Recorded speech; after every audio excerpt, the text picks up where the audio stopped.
blast, ahoy, and g'day once again to ye mateys, and a happy World Quantum Day to you all. Or is it? I be possibly here, possibly not. Maybe there, maybe we don't know. Possibly both at the same time, DM Josh the Pirate, and it brings me more grim determination than Hugh Glass in 1823 to welcome you back to Corsair's Cove in my Humblewood world for some more of Midnight and Madness. With me, I have me hearty crew. Is this the real life? Is this just fantasy? Caught in a demi-play, no escape from reality. Look up to the... open your eyes, look up to the LEB. Jack's just a poor boy, he needs no sympathy, 'cause it's easy come, easy row, little high, little low. Anyway the Mitch goes doesn't really matter to me. Anyway, let's talk about these lovely folks, shall we? There's a fantastic mashup with that one. I thought it was going to be everywhere. Anyway, the Mitch blows. I was Mama! Yeah, nice. Mama! No, there is a really good Muppets one. So, Mitch, who the absolute heck are you? Ahoy, everybody. It is me, Mitch. Also known as Big Viking Mitch. I am a lover of D&D. I will occasionally stream when I have a spare moment. Generally on the weekends, and you can find me on social media, generally at Twitter, Mitch_Earnshaw. If you click the link, where I'll do random things like share sumo and anything that makes me have a little giggle. So, thanks for coming by. Love it. Jack, who the heck are you? Hello, everybody. My name is Jack Squarepeg. You can find me all under the social media garbage of the same name. I've got a bunch of things that are going on right now. We have just finally finished over in recording land, because that's where I normally live, not live land. We finished chapter 2 of A Time to Harvest, which means very, very soon. I'm actually planning, if I can, for it to be a May release, we will finally have A Time to Harvest, and it will keep going until it is done, because we'll have enough content behind it. So that is 1930s Arkham, Miskatonic University nonsense, where some students investigated some stuff, and now they are realizing that things are very much not on their side. In addition to that, there's Trouble Over Yonder, which you can check out, which is Pulp Cthulhu Cowboy nonsense, starring Ro. The previous show we were starring LEB. And as well as that, I'm doing a podcast. It's pretty cool. It's called The Play Den. It's really exciting to have that out now. The next episode will be about vampires. And that's funny because it's taking place this Sunday, on the day he was risen. Anyway, Zombie back to Jesus. you. And Ellie B, who the heck are you? It's me, Ellie B. I have a face today, as opposed to last week where I just had No face terrible. for you. No face. None. I feel like I should just be doing that whole, like, I keep Sento Chihiro, but it's not in English. Spirited Away. Go and do that, guy. Should cosplay as that for one episode. Be great. Beyond that, when I'm not here, sometimes I'm over on Jack Squarepeg's channel, but sometimes I'm on my own channel discussing Japanese history and language and stuff, and cybersecurity, because those two things totally mesh. Very clear links between the pair. And Ro, who the heck are you? Hi, I'm Roro, a Perth or Bulu-based educator and theatre maker. You can catch me here on Mondays, which you have. Well done.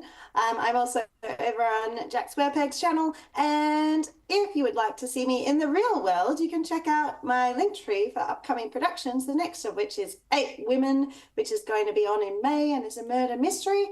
And I've also got some socials and stuff in my Linktree with photos of my dog Charlie with the large ears and projects and adventures. So that's fun. Splendid. Alrighty, well, and I be Josh the Pirate. You can find me here on my channel, Corsair's Cove, and that's basically it right now, because I'm a very busy person. But hopefully, unless you live in Onslow, in which case, you can see me not this coming weekend, but the weekend after, as my wonderful character Josh the Pirate, in the Mermaid Tales live performance show at the Onslow Festival. I get paid to go places and be things sometime. It's fun. Onslow. Sounds Finnish. It does, but it's actually in a community in northern WA. I mean, Because I was like, I when assumed they you asked weren't me, I was traveling like, to Finland. That Well, would probably be something you'd mention in the because break. Oslo is what you're thinking of, which is in, I think, Sweden.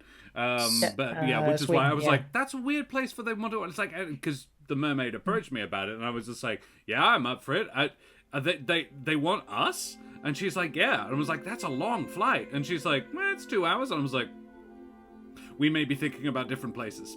Oh my lord, it's up past Exmouth. Yeah, it's a yeah, ways. gee. They're Holy flying us. dooly. Oslo is Norway. There you go. Thank you, Tony. He would know. Cool. Then, what else do we need to talk about? We need to mention, firstly, if you're curious, Hugh Glass.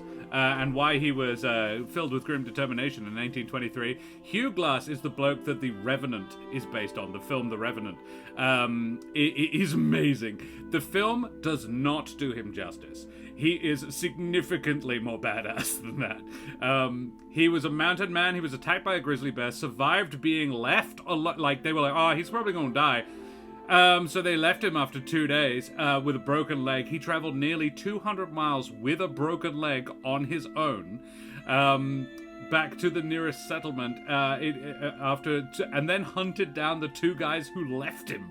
One of them was really young, and he was like really sorry, and he was like, eventually he was like, all right, I'm gonna leave you be, but who's got my gun? And he's like, oh, this is the other guy, but the other guy had fled to Texas, so he was chased all the way to Texas, gets to this army base where the guy now works, and is like, give me my gun, I'm gonna kill you. And the guy's like, no. The base's captain, the guy's commanding officer, was like, look, I totally get why you want to kill them. We don't particularly like him either. Unfortunately, if you do kill him because he is a service member of the United States Army, we will be obliged to shoot you. So please don't. Here, we've done a bit of a rally around. Here's your gun back, and here's $200. Would you like some money to please go away? And the guy's like, okay, but you better never leave the army or I'll kill you. So the guy's like, well, guess I'm working in the army for the rest of my life then. Unfortunately, he died 3 years later, so the guy was off the hook. He was killed by Indians, I believe, Mohawks. Less than 3 years later. But he was also... A lot about him is apocryphal or possibly just unverified. He was apparently a pirate at one point. He also was supposedly raised by a different native tribe at one point as well. Like, yeah, the guy's incredible. If you want a really good deep dive on him, one of the early episodes of The Dollop, it's excellent. Hugh Glass. Very interesting man. They made 2 movies about him. There's one from the 70s called Man in the Wilderness as well. They just left him underneath the skin of the bear that mauled him. Apparently, his windpipe was punctured, so he was breathing out the side of his neck at one point. I was going to say, Ugh. in that time period, like, a foot infection could fucking kill you. So I understand why they're like, I don't think he's going to make just it. not have. And I was like, valid. How about we survive instead? When everybody We're else out in the left wilderness. when the rest of them left him, they were like, when everybody, because the main group was about a dozen guys, and they're like, look, you 2 stay here and wait for him to die. Then come catch up. And so when they left, they were digging a grave for him that they never put him in because they're like, it's been 2 days. He's still alive. That's interesting. Yeah. At least put him out of his misery before you do that then. Yeah. IMO. Given how absurd this man was, though, I wouldn't have wanted to try and like I had to finish off a mouse yesterday that the dog had found, and I was like, I don't know if I could do that with a person, particularly not one as resilient as this guy, because the mouse didn't want to go. Anywho, fair enough. That's Hugh Glass, fascinating man, interesting times he lived in. That was like a ride. Yeah. I'm excited to learn more. Before we go any further, we do need to mention the Ukrainian people taking a hard left turn here in Tone, who are having a bit of a rough time right now. If you do have any spare pennies in your digital wallet, please consider donating to the Ukrainian Action Appeal. I can spell. The link there will take you to a website where you can choose a group to donate to, and it's not an auto donate link anymore, but it will still do the job. If you do have any spare pennies, good on you, you bloody champions. We are affiliated with a couple of wonderful groups of beans, including Wooten Forge Gaming Accessories. They've been supporting Humblewood since pretty much the very, very beginning. They make beautiful things like this gorgeous Jarrah Dice Keeper and other wonderful artifacts. You can check them out at woodenforge.com/Corsairs Cove, and if you make any purchases, I get a cheeky little kickback, you bloody champions, because I don't like to shill, but I do have bills. So, if you want to get yourself some beautiful wooden tabletop accessories, check those out there. And we also affiliated with Troll Lord Games. The wonderful beans over there produce the Castles and Crusades system. It's a wonderful TTRPG game, sort of drawn from the same place as D&D 3.5, or Pathfinder, as we like to call it. That's 3.75, but yes, back to the original, same base roots as D&D, but completely OGL separate. So if you want an alternative TTRPG system, consider Castles and Crusades over at trolllord.com. We are also privileged to be streaming to you today from native land. We would like to acknowledge the traditional owners of the land we are streaming from, the Whadjuk Noongar and the Wurundjeri people. That is, at least for me and most of us. I believe Jack has a different bunch. We pay our respects to the elders of the land we live on. Wurundjeri is Victoria. Wurundjeri is Jack. Is Melbourne. Very well. Good catch. Thank you, Ro. Ro is the person who prepared this for me. We repay our respects to the elders of the land we live on. We are privileged to be in a country with over 60,000 years of continuous culture, and it includes a rich history of sharing stories just like this. I think that's about all we need to do. We need to mention the socials. If you want to follow us over there, you can. There's all the links. We've got a YouTube if you want to check out the previous episodes you may have missed. And we have a Discord if you want to come and hang out with us. There, you bloody champions. Catch all the going live notifications and all of that good stuff. So, what the absolute heck happened last time, guys? Can someone remind us? Well, last time we joined our heroes sitting around a fire on an island in a plane that suspiciously seemed like the plane of fire, but kind of not. Then Nevermore and Selenots decided to have a dance. Well, not decided, just did. Smoothie thought this was rather odd, but it seems normal. Anyway, Smoothie made us stop with a spell. We decided that was not fine, that the fire was making us dance, and we decided we should probably get out of Dodge. So, we had decided that there was a theory that we had to get through all the planes. There were 2 planes left, life and death. We decided to choose life first because that seems like a logical progression. So we headed out to the portal of life. Oh my goodness, we showed up back on the mountain with Van Richten or Richton, depending on who you ask. But something seemed a little odd. No. We're in the void plane. Of course we are. The creature, who was Van Richten but not Van Richten, revealed himself and gave us a few little tidbits about Evermore, including something to do with him having a brainworm of some sort, and the creature's parent not wanting him to go, doesn't want him to take and doesn't want him to get whatever it was he was getting and taking. Evermore quickly started a fight to move past that. Insults were thrown. We battled. The light versus the dark. Unfortunately for Smoothie, this creature didn't seem that bothered by radiant damage. Or what was the other one? Necrotic damage? Necrotic, aka everything! Yes, it was rather frustrating, but it's okay because Jack or Smoothie made a way to push him off a cliff. But of course he came back. Anyway, we took him out eventually, and then we began moving towards the portal, which happened to be inside said creature. As Evermore was heading out, we heard a female voice who seemed to tell him to just go. Not suspicious at all. Must be fine. When we get back to the actual mountain, we found Van Richten tied to a boulder, looking decidedly unwell. Turns out we'd been gone for 2 months, and Van Richten had soldiered on and kept that portal open with no help whatsoever. Oh, wait. Strahd came along. Strahd helped him. Oh, helping. That's what you mean when you bite someone. Anyway, Van Richten has been bitten by Strahd to keep the portal open to let us back in after 2 months, which seems highly suspicious and not at all fine. But it's fine. It's fine. So, we ended our episode sitting down by the campfire for a leisurely night with no worries whatsoever now that we are back in Barovia. Thank you very much. So, mateys, may the voices in your head be forthright and helpful, and all your beloved father figures not suffer the same fate as we head tremulously at first and then with mounting anxiety and dread into Barovia, because you're 3 for 4 now. Because Nevermore's dad's not so alive either. Yeah. We are back in the wilds of Barovia in a little campfire protected by a private sanctum spell where the gang is settling in for a good rest on the slopes of Mount Bartoc. Now, this was described as basically just a dome. There's not much to it. So the way that I after having a little think about it, the way that I would say or describe it is that if you're outside it, it just looks like normal terrain, right? You won't see anybody that's within it.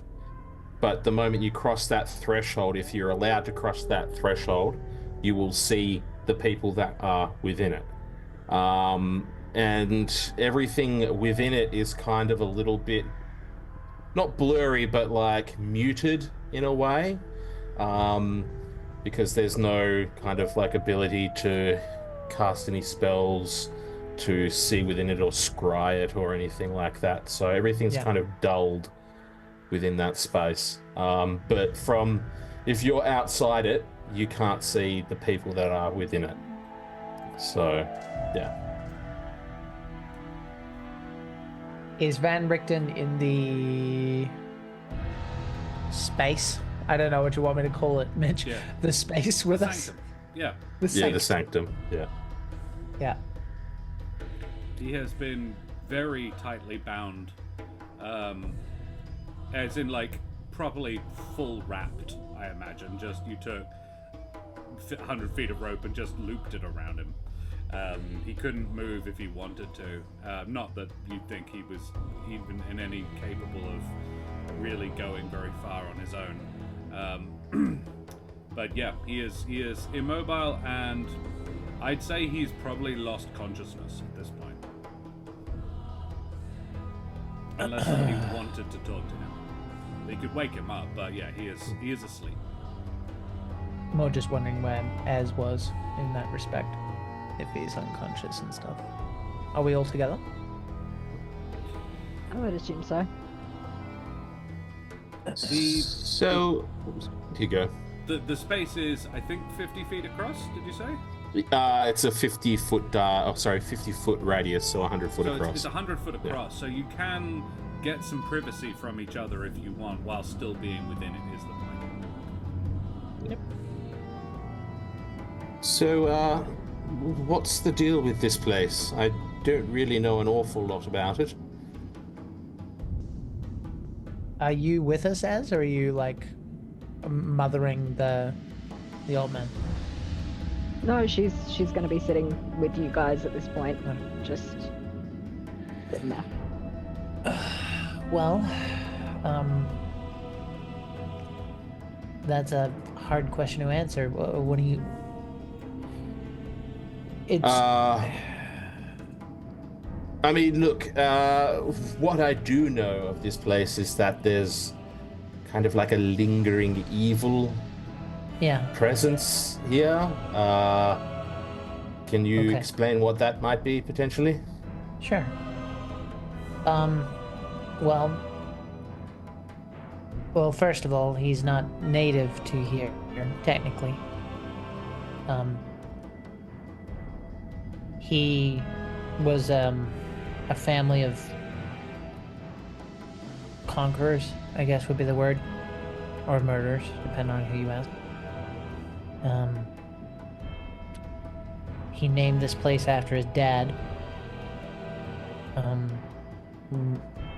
Barovia, King Barov. And the castle's named after his mom. Castle Ravenloft. He did what he did because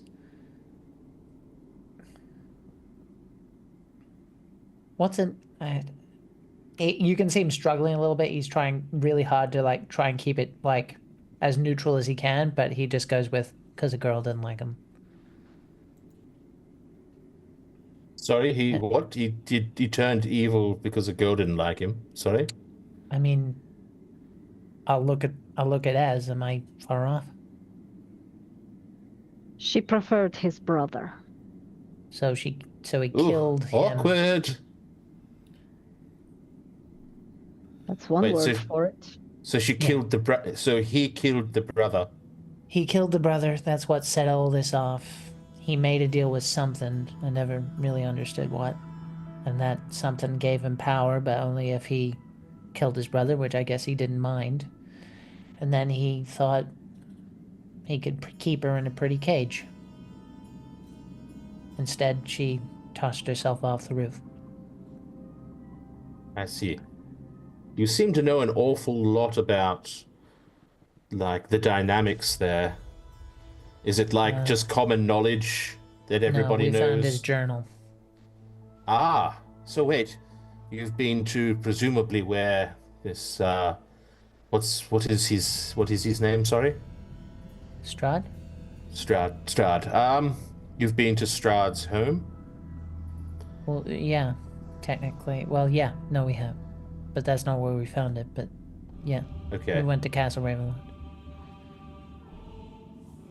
I see. That's where we were before we came here to pick you up. Right. And so what's the goal here? Is the goal to kill this Strahd character?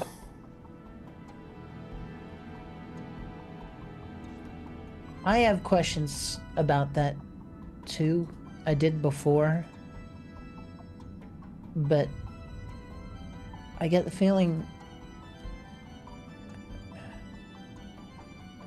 forgive me for potentially speaking plainly, sir, but you suddenly show up right at the end and you've got this person that no one seems to want here, but Strahd does.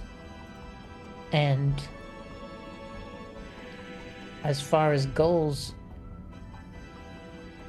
I don't want to seem like I'm dodging the question, but it might be a question for you. Do you know what you want, or what this friend in your head wants? Well, I haven't really spoken an awful lot to many people about, and I'll kind of just point towards my blue glowing eye. I don't know if Trish or Helvig mentioned anything to you about me in the past, but on our adventures, I was stabbed in the eye and lost the eye by a horrible mapatch, and I don't really understand exactly how, but something in the process of that traveled from the blade into me. It was trapped within the blade, and the stab transferred it to my head. I have an entity that shares my brain space, we shall say. So that entity is an Astorial named Irilath. Irilath says hello. Is it fair to assume I would know what an Astorial is if I know what Amaranthines are? I met one. You know the abbot. Right. Yeah. Okay. So that'd probably be his first point of reference. Yes. Though you do know that most of them work for the Amaranthines. The abbot is insane. Yeah. Most of them aren't. Through Irilath, I've gained a lot of knowledge, a lot of things that probably not many other people know. I don't know if you can hear the screaming child in the background. Hopefully not. Nope. Good, wonderful. Yes. And that is, I guess, part of the reason that brings me here. To kill Strahd. and that's it. What? Why? Yes. Sorry, I missed a connection there. Irilath wants you to kill Strahd. Yes, in a way. In a way. Can you see why I might? Yes, I We might have our understand. I doubts. can see why you're skeptical. It's a very strange connection. I want to be clear. It's not you. As far as who you are, I don't know you. But Yes. we've had people come and go. Some have helped us and didn't make it. Some have helped us and left, and some have helped us and died. We just don't need to understand if we're going to work together. Back in the Humblewood, from the college that I study at, the Avium, there was a teacher there who was a master of divination. This man knew just anything and everything. It was scary. You'd show up at his room and he'd be sitting there with You'd a walk hot in the drink room and ready he and would say your ready name for you. before you got there. Yes, exactly. Yeah, I know exactly what you mean. I met him. Oh, it's Ravanya. Uh-huh. Wow. Okay. Neat So you're baby. familiar with Ravanya. Yeah, sure. I had a meeting with Ravanya. We divined some stuff to do with what Irilath had brought up. And it seems that there is a prophecy attached to my bloodline, to my family. My father knew of it, and I now know of it, and I believe that it is me who is to carry out and fulfill this prophecy. It's a prophecy that Irilath has mentioned. It's a prophecy that Ravanya has mentioned, and my father's mentioned to me. We are to stop the ascension of an evil god. Ascension. I'm gonna look at both of my older friends and just go, does that ring a bell to you? Because Smoothie's drawing blanks. Ascension. Would that mean anything to Ez? I doubt it.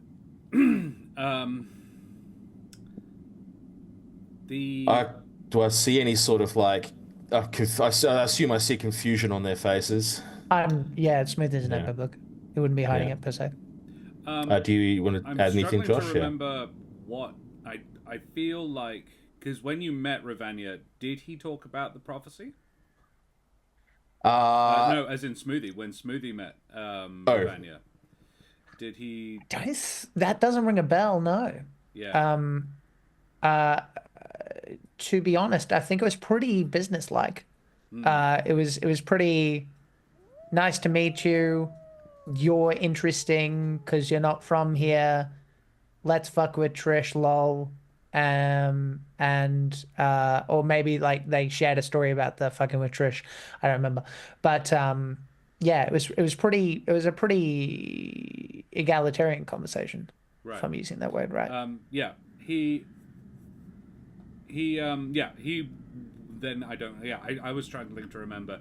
He may have talked about it to. He definitely has mentioned it to Kesh, but there is a prophecy. But I don't know if you'd know about it. It's No. the other gang have been like, so why is this not a famous prophecy? And I was like, well, because not all prophecies are loudly shouted from the rooftops, and this one is one that they're Otherwise a they little never get nervous done. about. Well, also, Ravania has actually answered this. And why does no one tell? Why has no one been told? And he said, because if you know about a prophecy, a lot of people, if you broadcast a prophecy, a lot of people try and make it happen. A lot of people may try and make sure it doesn't happen. It actually makes things a lot worse. More often than not, it's better to just keep your trap shut and let it go, one way or the other. If you want to make it, sort of make a play for that, maybe do it on the down low. But so I don't think there'd be any. I think the person who would have the best chance of actually knowing would be Smoothie. Okay. Make me a religion check. Sure. Hang on. -2, I think. Maybe. No, I took a thing. It's +2. 16. 16. The key thing there is that Nevermore said God, not a story, not Amaranthine. God. Interesting. Okay. This, and you would be aware because I feel like it would have been part of your education that there is things bigger than Amaranthines. That the planes themselves, from which Strahd did derive the power. I don't know if you know, but I'm pretty sure you do, that Strahd, the being that he bargained for the power to create Barovia as a demiplane, was the plane of death. That's where he That got doesn't power. ring a bell, but that doesn't mean We didn't know that because I we spoke did to know them. that. You did? All right. We didn't. You didn't. Didn't. Okay. Did not. Okay. Well, Nevermore We does. spoke to them, but they never told me who they were. Like, not as the plane of death, anyway. They gave me a. Oh, who no. they- At the Amber Temple, no, the people who... those are not the planes. Those were the beings that helped him get in contact with the plane. They okay. were the middlemen. Yeah. Yeah, So they- So the way that they phrased it, it sounded like they gave the gift rather than Right. going through someone Yeah. else. Yeah. The being you were talking to was an elemental, functionally. Right.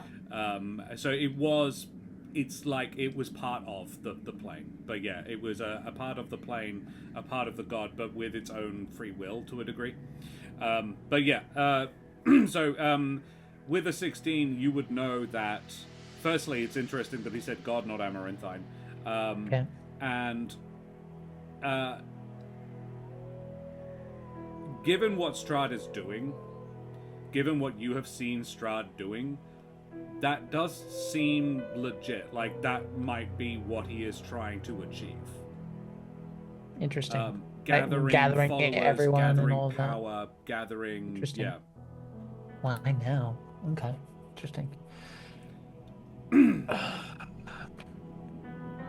Also, hey, Sleepy Text Boy, thank you very much for the follow, you bloody champion. Avast, matey, you wee scallywag.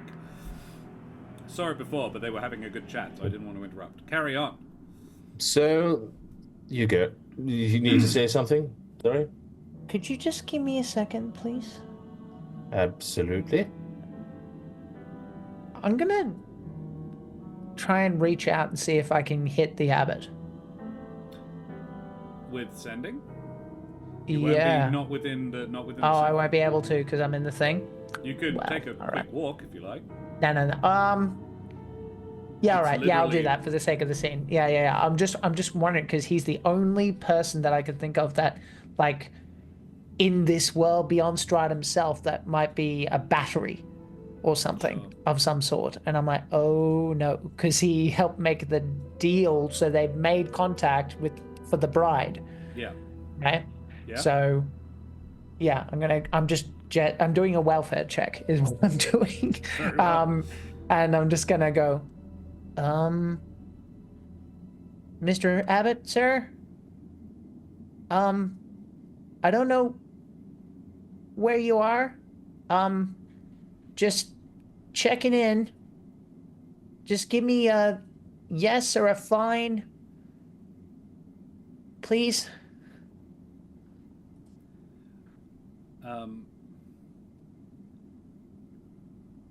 So your goal is to determine whether or not he's still alive and he's in one piece and stuff? I'm just wondering if I'm gonna get back screaming. That's No. kind of what I'm wondering at this You're page. not No. getting, but you don't get screaming. Yeah. You get weeping. Oh boy.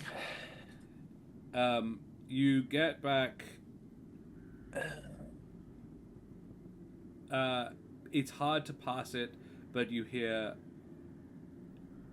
such a fool. Nothing can stop him now. What have you done? What did you do? What did you do? Okay. All is lost. Would be the discernible words in his. It is the ramblings of a shattered mind. Okay, all right.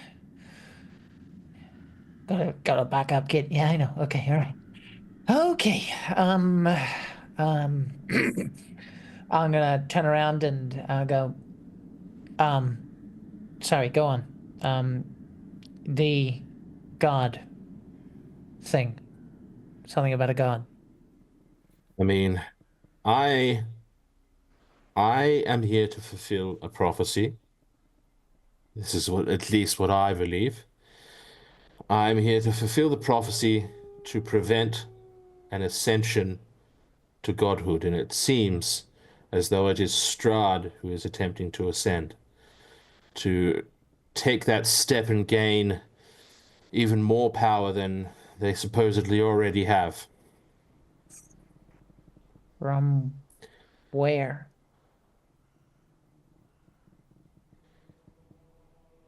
That I'm not 100% certain. I don't claim to understand how power of that kind of magnitude works. I just know that there's a process taking place at the moment that could potentially see Strahd take unimaginable amounts of power. Oh, so what? So that was what he was talking about. Remember, well, it wasn't him, it was the illusion of him or whatever. But he told us they needed a better ruler, an unbound ruler. And there were things happening for that to happen.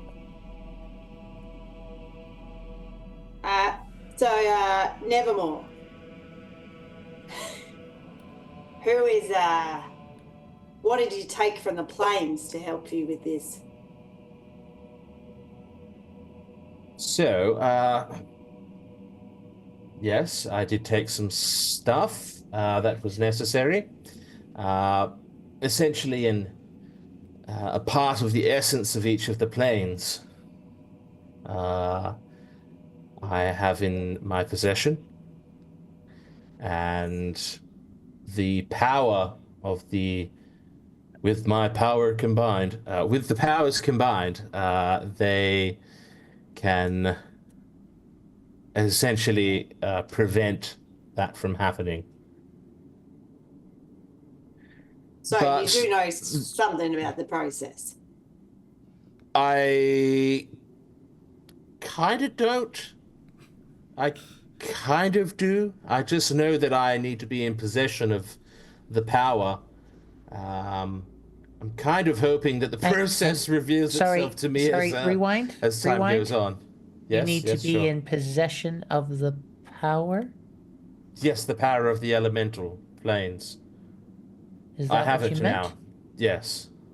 Well, I need to be in possession of the power of the elemental planes to prevent the ascension to godhood. Was that part of the prophecy? Not specifically, but... Yes, to a certain degree. It was Ravanya that guided me to... Ravanya and Irelath, who guided me on this journey through the planes to claim the power of each plane that would allow me to then prevent the ascension. But you don't know how. I'm hoping that it reveals itself to me. Everything seems to, all the time. I didn't even really quite know how I was going to get here. To be completely honest with you, I'd made my way to the final plane, uh, and then suddenly I was reached out to by Van uh, Rickton. Richter, Van Richter, that one, and So you knew you were coming for Strad before Van Richten contacted you. yes. Huh. And Well, you I knew. knew Well, you were coming for him, even though you don't know whether you even want him dead. sorry. Because you asked us what our goals were. Yes, I'm just curious what your goals are as well. I'm not just going to go and blurt everything out without even understanding that we're on the same path. If you're like, we're going to be friends with Strahd, why would I tell you that I'm here to kill him? What? I think Where's the confusion? we just want to get the plane back in the real, well, this place back where it's supposed to be. Understood. Killing Strahd seems like the logical way to do that. Well, an opportunity has presented itself in me. I'm no wizard, but what happens to that power? His power. This power that he's gathering. The power that he has. Presumably it would return to whoever gave it to him in the first place. Is that what you want? I don't really want anything on that front. I just want to prevent the ascension of godhood to fulfill the prophecy that my family's been following for before I was born. So you're saying that this... I'm sorry. Forgive the bluntness. This god that you... This person, your friend, wants you to do all these things. You don't quite know the details. But you understand you're asking us to trust us on blind faith secondhand that this person that lives in your eye doesn't want anything to do with the magic and the power that Strahd is gathering. I can see your concern. But I've been with Iralath now for... How long's it been? It must have been well over a year at this point, right? For you two, definitely. Probably nearer 2. Yeah. I've been with Iralath and spoken with them day in, day out. They share a part of me that couldn't be more important to my existence, my brain. I understand the concern, though. But I guess in your position, with your goals, what do you have to lose? Well, that depends on understanding, which I'm afraid I don't. This is all above me. I don't pretend to know. Neither do I, my friend, and neither do I. I didn't think Helvig and Trish thought highly of Astorials.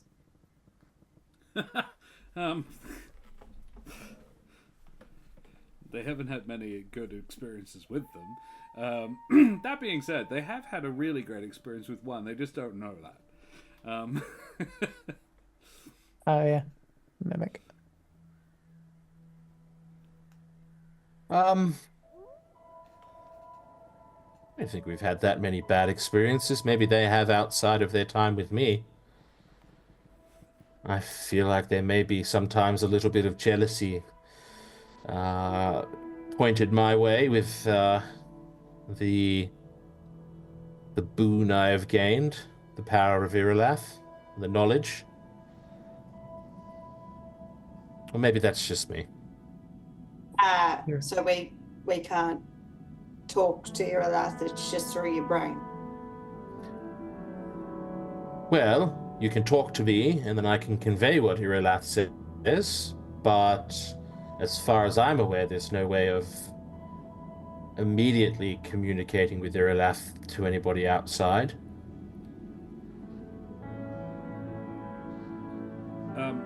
Nevermore, Irilath says to you, I can if they want. Or Well, if you want me to. Irilath has just told me that they are able to communicate with you for short periods of time. Wow. If you'd like to talk to them. What do we have to do?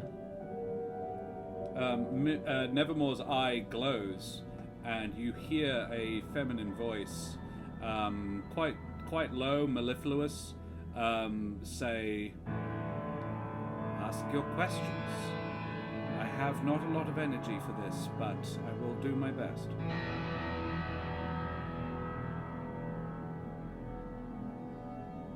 I'm looking to Ro and Ellie in case they want to say anything first. I think that answers the first question. Is she real? Oh.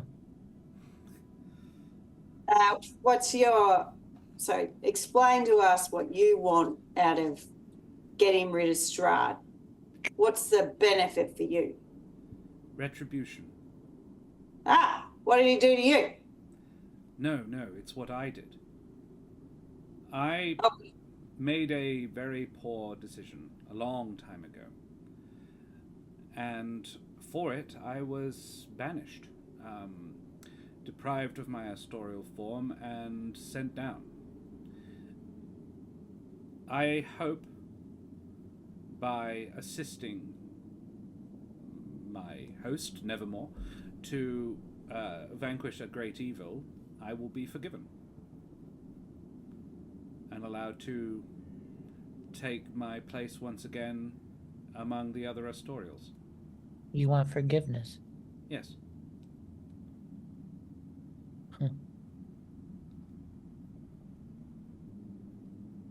To a degree, it is also an element of cleaning up a mess I made. What? I spoke once to a very young man, idealistic, sought to make the world a better place, or at least I thought he did. And I gave him some advice about where to go, where he might find a good new homeland. I set him on the path. Very long time before, but I cannot be held blameless for where everything led.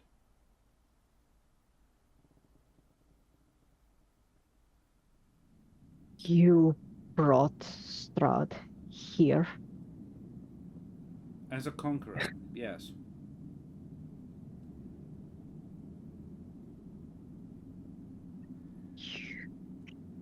I cannot, and it is why I cannot even begin to express my remorse. I did not know where it would go, otherwise I would not have. I don't know you, so take this for a grain of salt. I'm not suddenly on your team.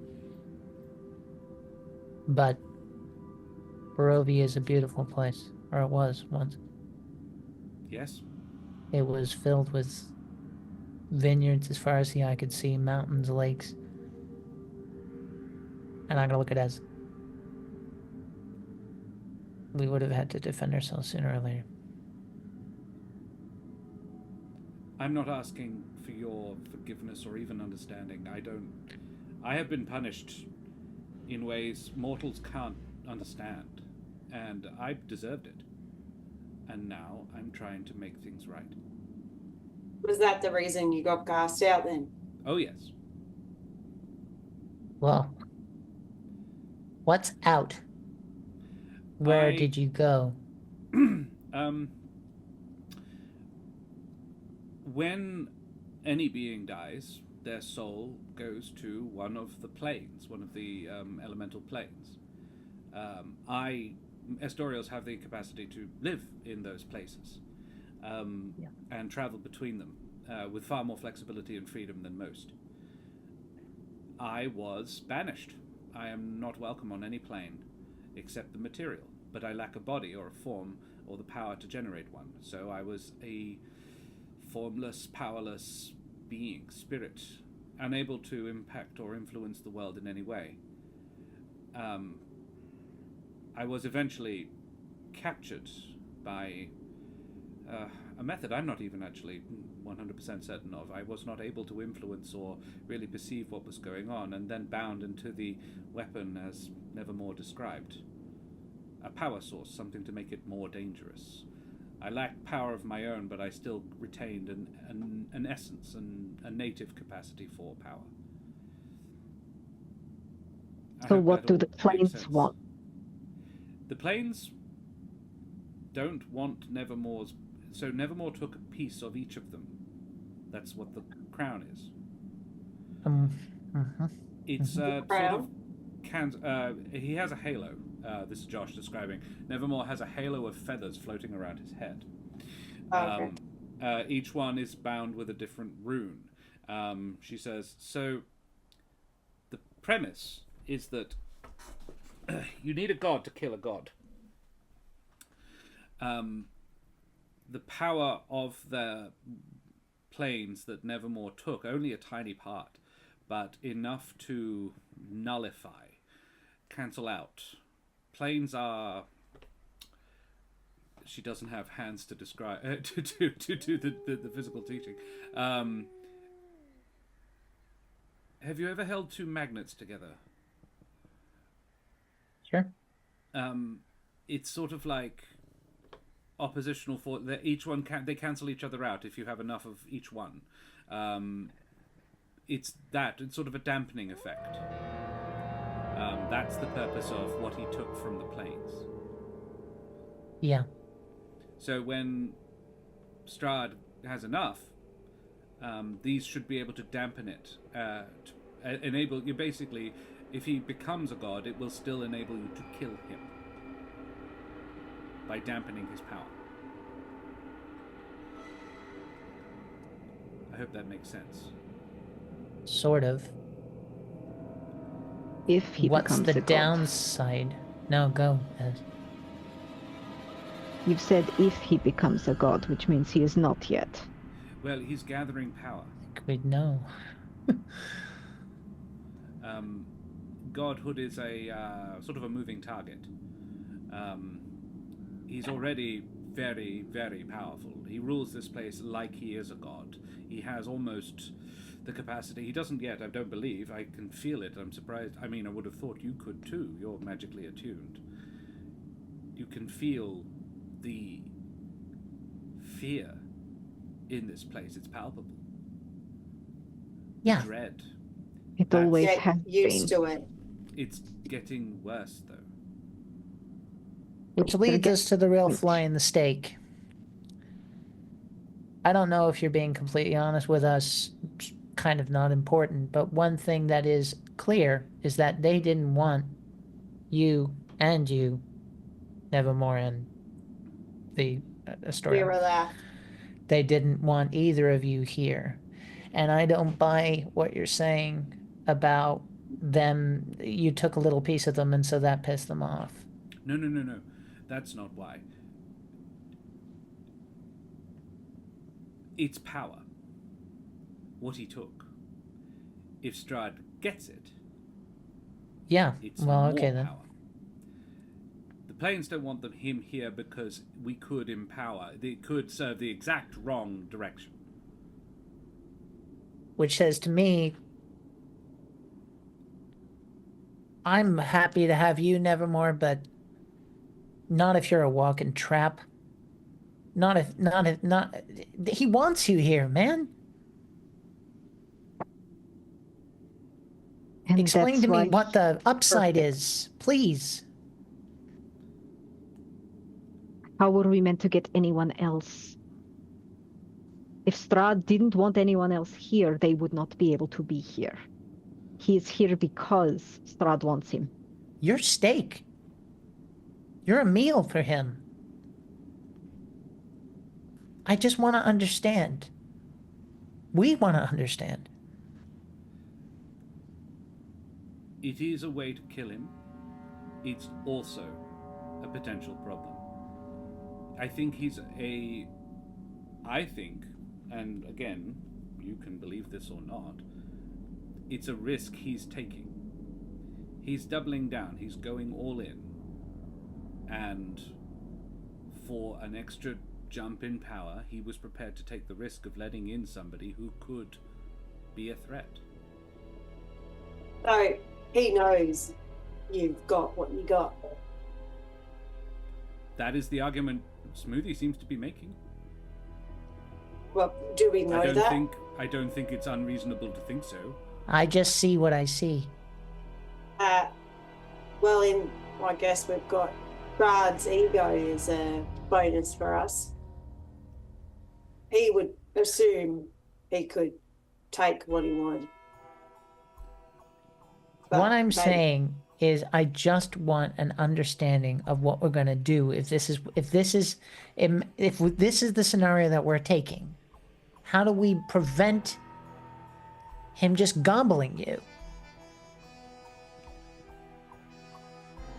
Because I don't get this. I don't understand any of this. I don't understand how it works. I don't understand if you could just, for all I know, you could just walk into a room and you're it. This is his house we're walking to. He can set up whatever he wants.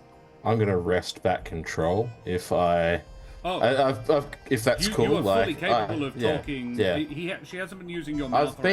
I've been silent because this. Yeah, you might notice that like occasionally his eyebrow will quirk in like almost like a like this is also kind of news to me. She would have been if you had asked. I didn't ask the right questions, obviously. Well, no. Or I didn't care to ask in some circumstances. Yeah, if you had a separate conversation with her. different answers would be given. Or more thorough ones. But she basically, the eye dims and she says, I think that's all I can really say. I've made the argument as strongly as I can make it. I hope you don't mind me being as honest as I was. I'll roll an She says- inside check on you, Rilla. You can with disadvantage because there is nothing to go off. Yeah. I'll try the same since we're doing it. Ez isn't. Oh, Whoa. you're a nut. Oh, wow. I did advantage instead of disadvantage, so it's actually 14, so 16. Yeah. But I did get a nat 20 as well, which is pretty good. I got a 20, not natural, a disadvantage, So, but yeah. a 16 and a filthy 20. So you're trying to determine whether or not this being is being untruthful? Yeah. I wanted specifically to hear her intonation around. There were 2 points that I'd like to know. One or the other is fine. One was what she might plan to do with Strahd's power, because it's got to go somewhere. And what she plans to do to keep Nevermore safe, if the plan is to basically put him in, like, dress him up in meat and put him in a doghouse. Right. So what she was meaning, and it may not have been clear, but the power of the crown dampens Strahd's ability to be dangerous around Nevermore. It dampens his powers. So it has a protective capacity in that regard. So there is an element of the crown itself will protect Nevermore. There is also what does the crown's job, as she has described it, is to like cancel out the power of the god, so to make it dissipate and go away. So what is she planning on doing with it? What I was trying to get across was that, or what she was trying to get across was that the point of the crown is that it can get rid of the power, dissipate it. So what is she planning on doing with it? That's the power of the crown, is to do that. And whether or not with a natural 20, I can't tell Smoothie that makes sense to Smoothie, because that's more of a Jack decision to make.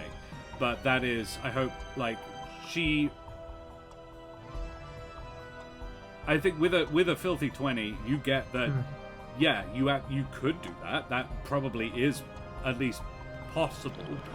Whether or not she wants to do that or plans to do that, you can imagine she would probably have other things she could do with it. Yeah. And so that would be what Smoothie would get with with a filthy 20. But it's more of a. It's up to Smoothie to decide whether or not to trust this being. The answer she has given him is a valid one. It's just not necessarily the only one. With a 16 cell, and what was your question? Like, more, you're just trying to see whether or not this being is deceitful. Everything that she has said makes sense. There is an element, I think, looking at Nevermore's face when she acknowledged that it was actually her fault Strahd came here in the first place. That was a very bold thing to admit to. And it seemed to take Nevermore by surprise. Like, there is things this being hasn't told him. But it is an angel. To all intents and purposes. It's probably got a lifetime's worth of stuff that it could tell people that they don't necessarily know.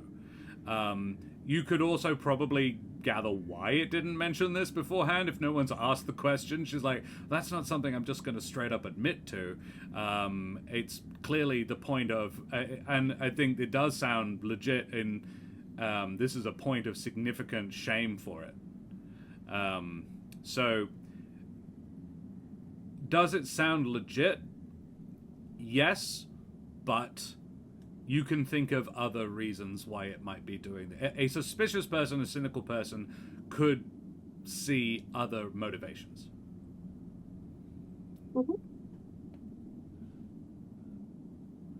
I can't really say much more than that.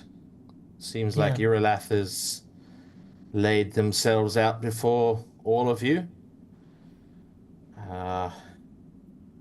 All that I can say is prophecies brought me here for a reason. I know a little bit about what you mean, yeah. We all do, actually. I've got a purpose, and I will fulfill it.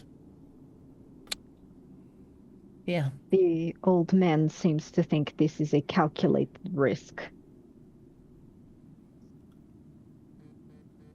Therefore, we will do it.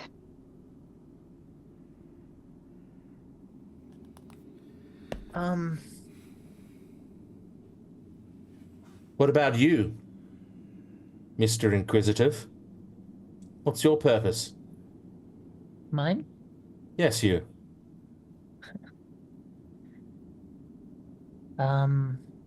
If you asked me at the beginning of this, I would just like to have talked to him. Him? And, him. Yeah. Him being...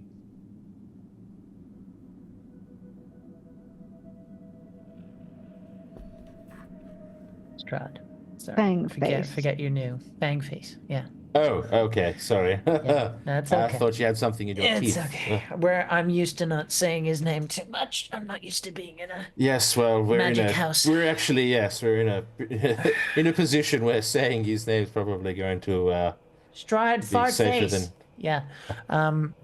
Yeah, that's right. Take that. What was I? I'd still like that, but I'm not sure he's capable of telling the truth, or if he has been since he did what he did.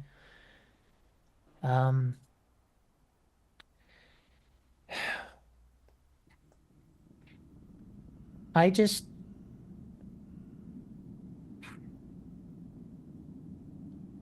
the only real place I knew all we did was try to help. We tried to help people. We went around and we tried to tell people our stories, tell people what we remember. And when people were sick, we tried to help. And when people couldn't take it anymore, we buried them.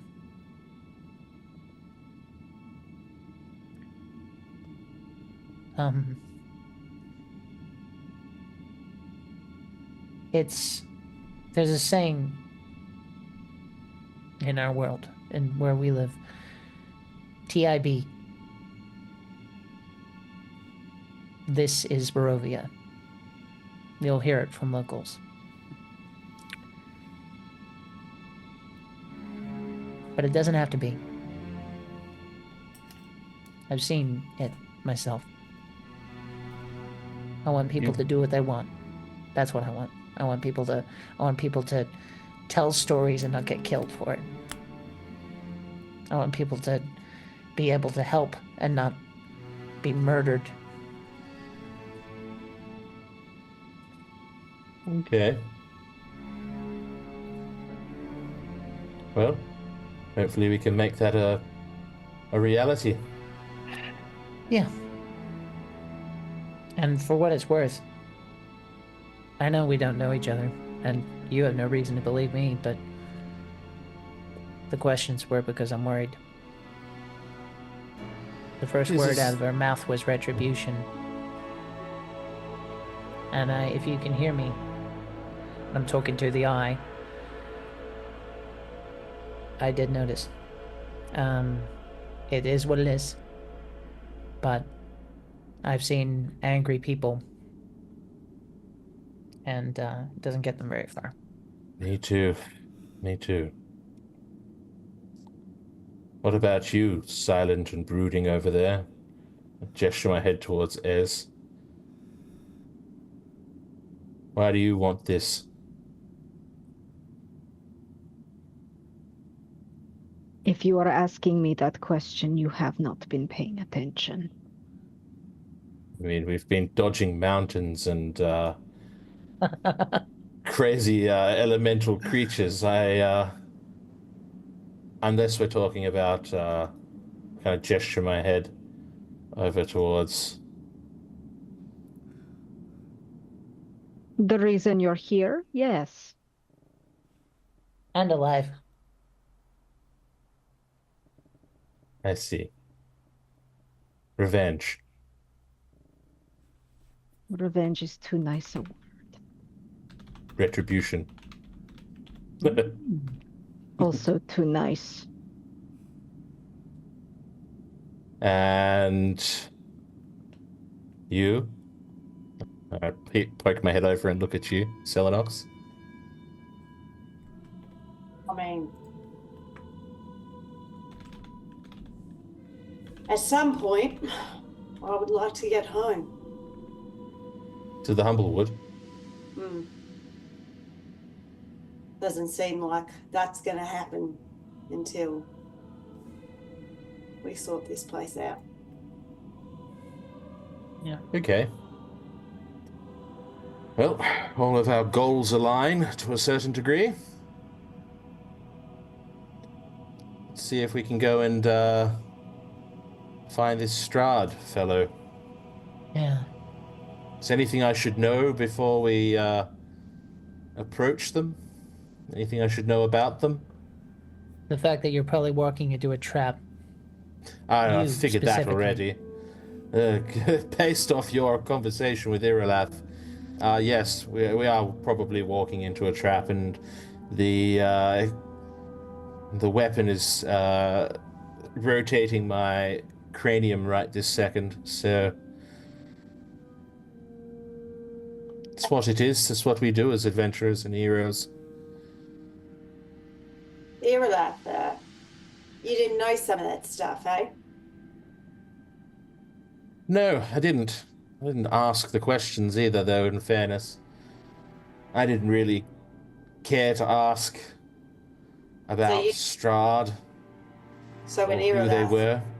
told you to kill Strahd, you never asked why.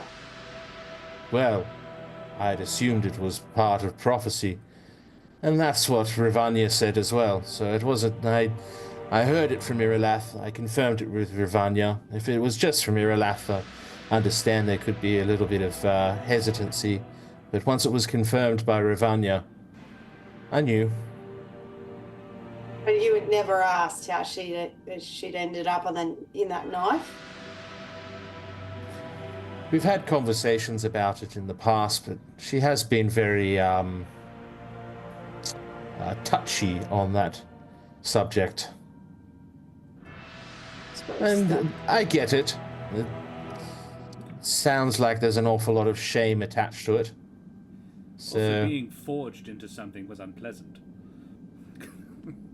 Nevermore hears nobody else. you just see me kind of nod as if like I'm agreeing with something that's just been said, but you don't.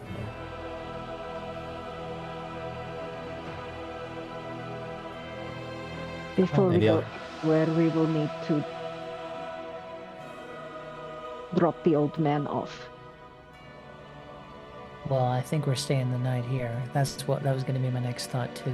Oh, of course. You're probably going to want to stay with him, but if you don't mind, maybe we should do it in shifts. Just watch over him. What do you think? I don't mind. Just keep your distance. The old Okay. fart is stronger than he looks. I understand if the three of you don't trust me, so if you would all like to keep watch overnight, and I will sleep. You do not get out of watch that easy. You can take a shift. Good. Good. Besides, if you kill that man, good luck getting back. Oh, I'm not going to kill any old man tied down to a stone. That was very specific. I gesture towards him. I know, but remove an element. He's not tied down now. All right, how about I take first shift then? Free for all. Sure. I'm going to sleep on this, but might be worth thinking about what's happened in the 2 months we've been gone. We had people ready to go into the castle. Don't know where the fuck they'll end up. We also, we had done some damage, I thought, but I don't know. 2 months is a long time. I don't know. Anyway. Has it been Maybe 2 we should get weeks back- or 2 months? I thought it was 2 weeks. Months. 2 months. Good lord. Okay. We Long need to time get back to- to the church. Yeah. Well, it wouldn't be a And- horror campaign without feeling like nothing we do matters. Well, just the only reason I mention it now is because I know Smoothie, sometimes when you do that shit where you call out to people with your head, you sometimes say that you like to do it before you go and rest rather than right. after you rest. Check so I in, thought yeah. you might want to see where the fuck everyone ended up. Yeah, it's not a bad idea. Okay. Yeah, I'll have to go out in the cold. Okay, I'm gonna turn my coat up a little bit and I'm gonna tap Soot, and Soot is gonna go and like go around Smithy's neck to keep him warm hey, when buddy. he goes out. you got real big, didn't you? All right, let's go out. That's right. What I agree or disagree, depending on what you need. Okay. Okay.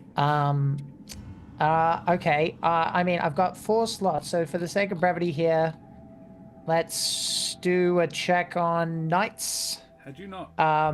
You haven't had a long rest yet. I know. I've got 4 slots remaining. Okay, wow. Cool. Yeah. I was conservative, for sending anyway. Yeah. I've got 4.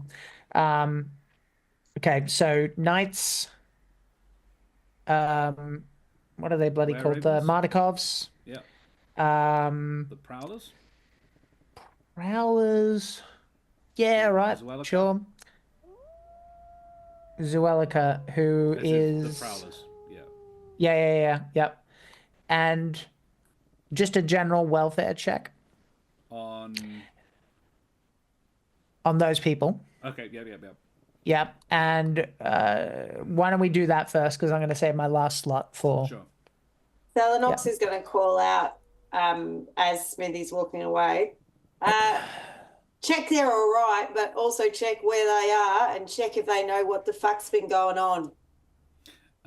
I think the message will simply be, we're alive. Hope you're okay. Meet us back at the church if it's still there. ASAP. What is your ETA? Who do you message first? Let's say the Martikovs.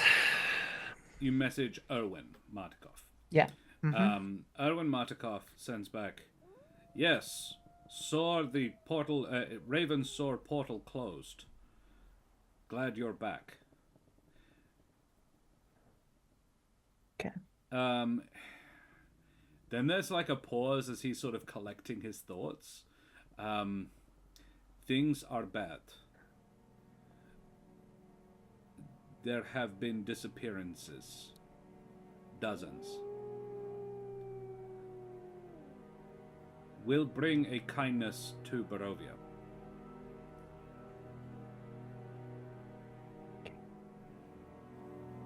Tomorrow. He'll throw in tomorrow as well. Tomorrow. Kindness. Okay. Next one would be to the Prowlers. Yeah. Zuelica says, my mate lives. I will be there. With Annika and Joseph. Yeah. There have been many storms. I had thought this would be done by now.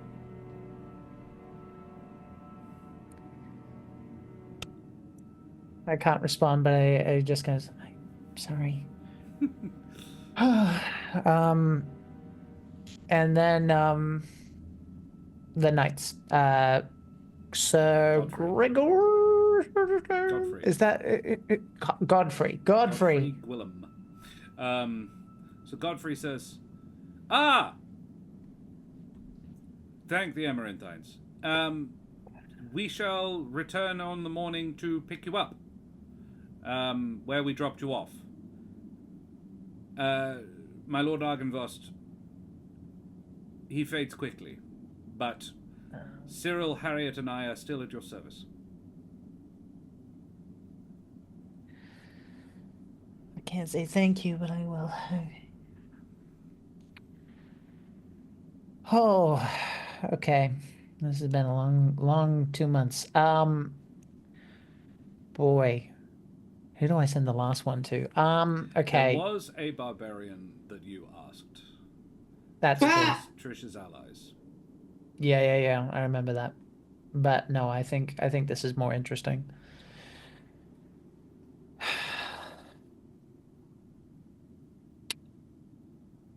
I think he's going to think of Biggin. I don't think he means to at first.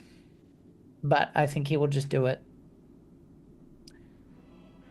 And he will just say, hi.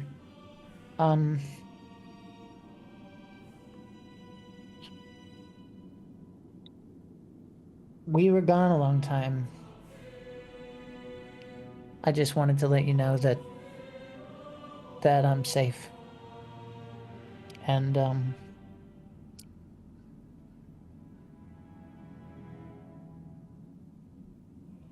I hope that you don't respond.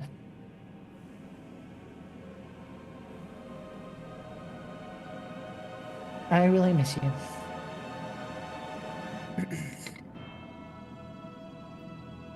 And I love you.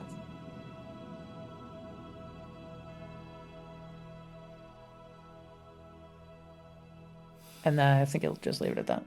Yeah.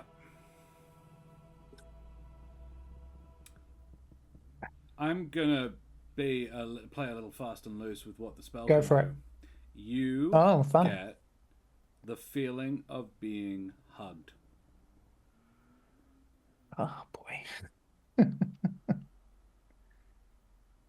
Ah. And there's a difference between receiving a response and not receiving a response, even if no one says anything. There's a difference between the message has not been received and a response that is blank.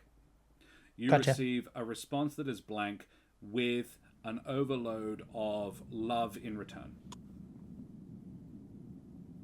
Like, you don't hear any words, you just feel the emotion of caring.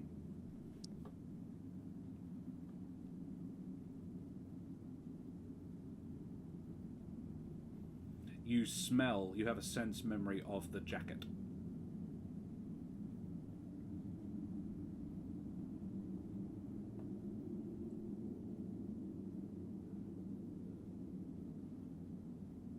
Can I see the moon? Or is it foggy? No, it is. Yeah. It is.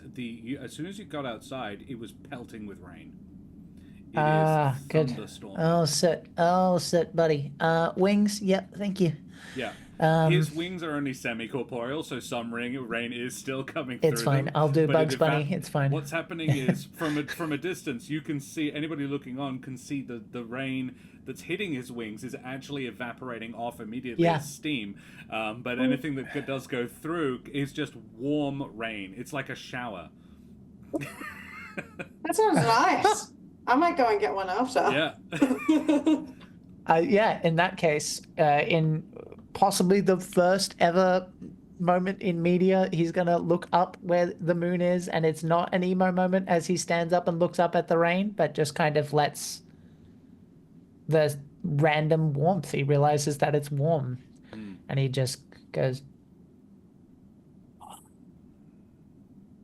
with arms wide open. Under sunlight. Thanks, Sid. Oh, buddy.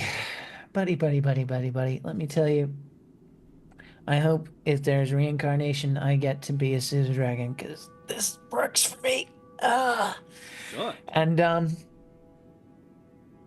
what? Soot is actually he goes yeah, it's awesome. Is kind of the vibe he's giving.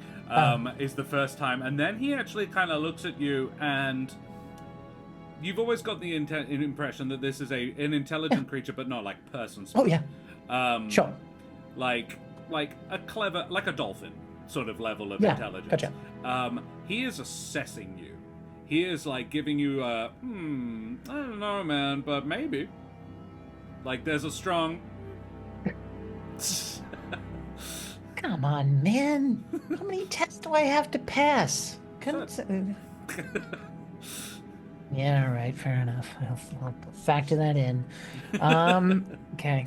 And I'm gonna walk back in and just go, oh, I just stretched out muscles I didn't even know were cramped. Thanks, buddy.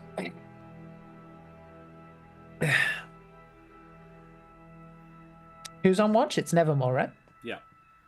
All right. You all right? Who? Me? Yeah. Assume everyone else is kipping. I'm fine.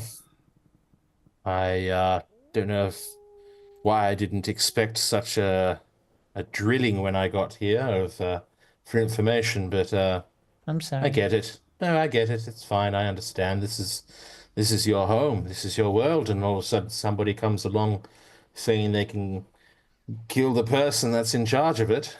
I get it. No. Your friends are like that too. They don't want to help. You have no Trish reason ever to tell believe you? me. I was just Did worried Trish about ever you. tell you that I wanted to kill her and turn her over for arrest when I first met her? No. I found out she was a bandit. Filthy. I'd had it drilled into me that bandits were to be disposed of and arrested and locked away. And You I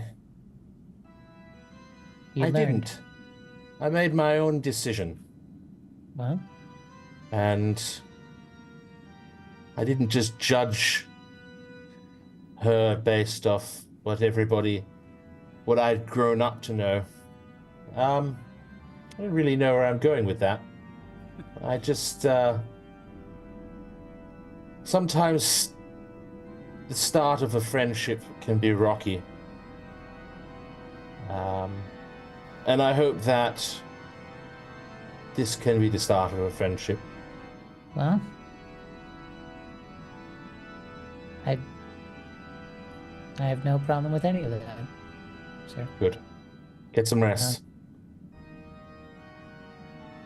You know, can I give one thing though? One point as a friend? Mm-hmm. Based on what you've told me, Ez is probably someone that you probably enjoy. You gotta peel back a few layers first, but she's that story rang a bell. Well, hopefully there's the time to do that. Yeah. Well, Doesn't seem like it's going to we're be not very going quick. into another plane, are we? We might Hopefully have more not, time than no. we think. All right. Well, Thank you. if you feel like it, hot shower apparently is something we can do now. Provided Soot doesn't get a cold. Do you get colds, buddy? Do you get sick? Soot like fluffs up like an owl, and like just a gout of flame erupts from like all of him. I'm gonna take that as a no. Soot. Soot. Good night. When Soot flies over to lie, Soot lies on Selenox to sleep, but Selenox has already told Soot to keep an eye on Nevermore. So Soot is just like curled up, but like with his eyes just staring. Yeah. Like a cat. I enjoy the idea that Selenox has rolled over onto one side and Soot is sleeping on her back. Does Nevermore sleep on her back or her side, do you think? There's Nevermore. Sorry? Yeah, Selenox sleep on her back or her side? Well, often she like fluffs around. She kind of like so I think on her back with her like her wings kind of around her. Yeah. So yeah, Soot would be sitting either on her shoulder or on her stomach, curled up, but and going up and down with the breathing. But the eyes, just one eye is open and watching. Soot is an elemental and actually does not require sleep, so yeah, that's what Soot does, and it's like a combination weighted blanket and heated blanket. Yeah. And teddy bear, I suppose, as well, to a degree. He's got his physical form has got quite a lot of give to it. I just sit there, peering around occasionally, but Nevermore doesn't do anything. Doesn't really feel a need to keep watch either, given that he's very aware of the spell and what the spell's capable of. So he just kind of will gaze over at Van Richter. Perfect. Van Richtus. At this point. Van Richin. Rigamortis. Richin. Yeah. Nevermore, in your head, Irilaf does say he may also, thinking about it, have let us in to give them all hope. He feeds on despair. What would giving them? Oh, well, okay. What When giving? you dash it. Let us in to give them hope to snatch it away to feed himself. Yes. Well, we're going to do our best to rub his nose in that, aren't we? I'm right on board with you, mate. Sleep well. I don't know about you, but I don't want to die. No, it's very unpleasant. I believe that. I don't want to die, and I also don't want you to die, so... I don't recommend it. Yes. Hard pass. Ellie, do you have anything you do before you... Does Ez have anything she does before she goes to sleep? Yeah. No, but she will be sitting upright. Yeah. In near or far from Van Richten? Probably like eyesight. She can see. So she can and if see she him, but needs to not move close? quickly, yeah. Yeah. She's keeping her distance. Yeah. Very well. I love it. In which case, the night passes relatively uneventfully. Nevermore wakes up.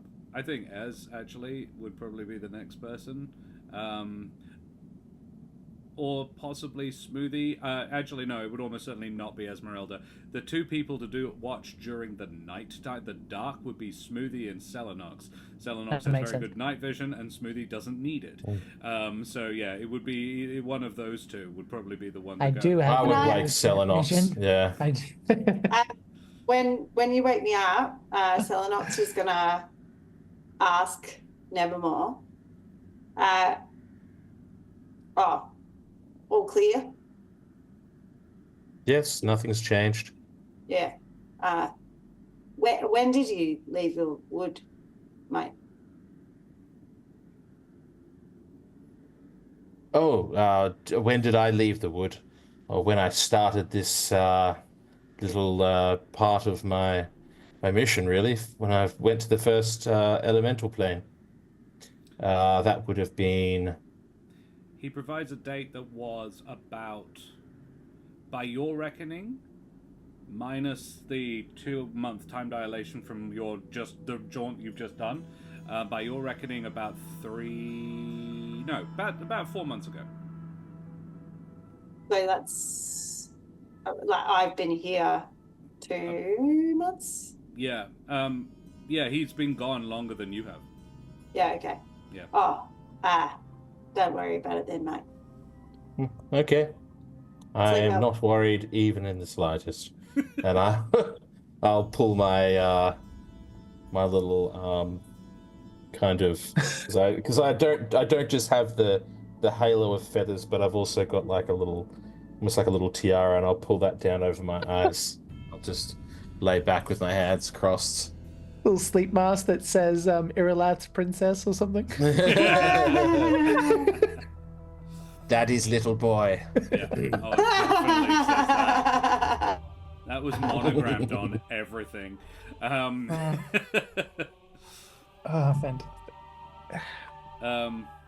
Alrighty. Then Cell wakes up Smoothie about 3 hours later. No, I'll give him a bit longer. But yeah, nothing happens during the night. The storm does not abate. There is lightning crashing around.